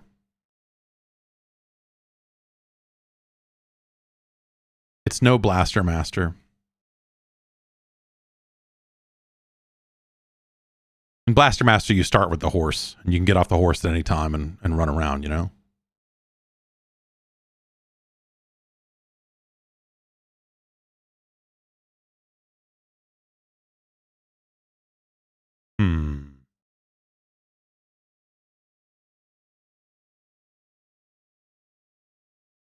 A lot of Konami games up here, huh?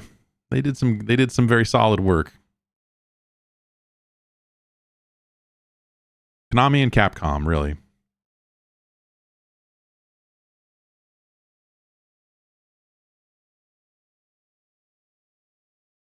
It's better than Little Samson. It's better than Super Dodgeball. Oof. It's better than Gun.Smoke.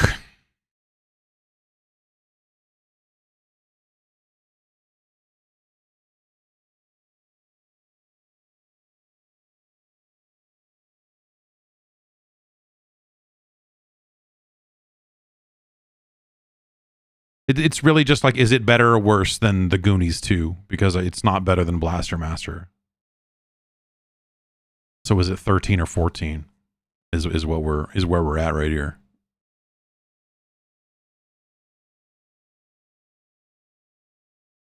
I mean, it's the Goonies 2 was a great open puzzly kind of game. A search action game in a lot of ways. The Lone Ranger has an immense amount of variety. Both have Konami drums.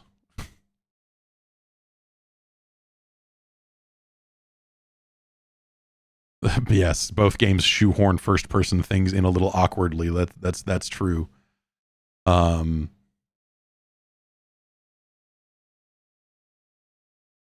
Yeah, I guess this is our new number 13. This is our new number 13. I would not have expected a game based on the Lone Ranger to be here.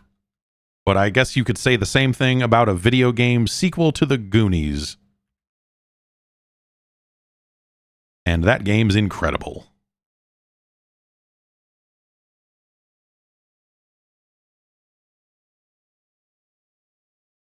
Okay.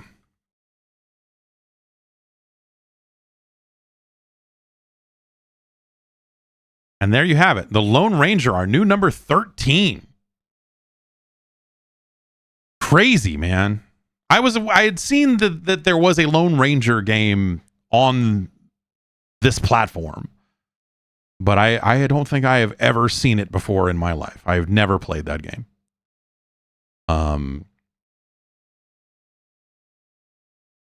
it's cool. It's always fun to find surprises like that. And it's nice when a game, again, you know, you talk about ambition and not of the Nobunaga's variety. There are just a handful of games on this platform. It's more than a handful, really, because, you know, like, this is a really formative era, right? You know, we have this kind of mid 80s to early 90s, you know, let's call it 92, 93, when, you know, there was still some overlap, even though the new consoles were out. But like the NES was furtive, you know, like there was a lot of room. And of course, with the different style of cartridges allowing for different, you know, larger memory and all these other things, like over the course of the generation, you started to see, you know, bigger and better games. And that's always like a fascinating thing. They were able to really extend the capabilities of the platform in interesting ways as time went on. And, you know, you see some of that here, I guess, in terms of this being like relatively later, you know, like, what's the big year where the NES really broke out? Is it like, it's like 88 or 89, probably, right? Like somewhere in there. And then, you know, the Genesis comes out in the US and things change a little bit. And, you know, we're kind of getting ready for the SNES. And so there's kind of this downhill coast for the platform. But like into the 90s, there's still a lot of interesting, fucking crazy things that developers were doing with the platform. And that's been the interesting thing for me, is especially a lot of these later games, because that is when I had completely abandoned it, you know, in favor. I was playing Last Battle on the Genesis. You know, I was enjoying great video games. I was playing Tommy Lasorda Baseball. I was playing zany golf, you know. I didn't have time for Kirby's Adventure and all this trash that was coming out on the NES in the 90s. And so I don't know. That's been a fun thing to see, some of these games that came out a little bit later. Saying Kirby's Adventure is one of the greatest games of all time. I mean, you know, it's not even the greatest Kirby game. You know, it's like Kirby's pinball. You know, like Kirby is a pinball. He's meant to be a pinball. All this stuff of him walking around, what's the point? Right? You're with me. I know. Anyway, we've got a batch of games left over for next week here. We did not get to Hatris or Eliminator Boat Duel or Blues Brothers. Man, just a bunch of licensed fucking... Everyone wants to see the hot games. All you advisors are picking the jams right now. Eliminator Boat Duel, Blues Brothers, and American Gladiators. So next week we will do our best to get through a bunch of those. And more. Well, we got through another 5 here. We have 310 games on the list. Closing in on that halfway mark. Whew. It's a lot of games. Be back next Friday to rank another batch. Thanks, everybody. And, you know, until next time, ever continue with the science. That's a good... You need a good sign off for shows, you know, like, continue with the science. No? All right. We'll workshop that. We'll figure something out. See you next time.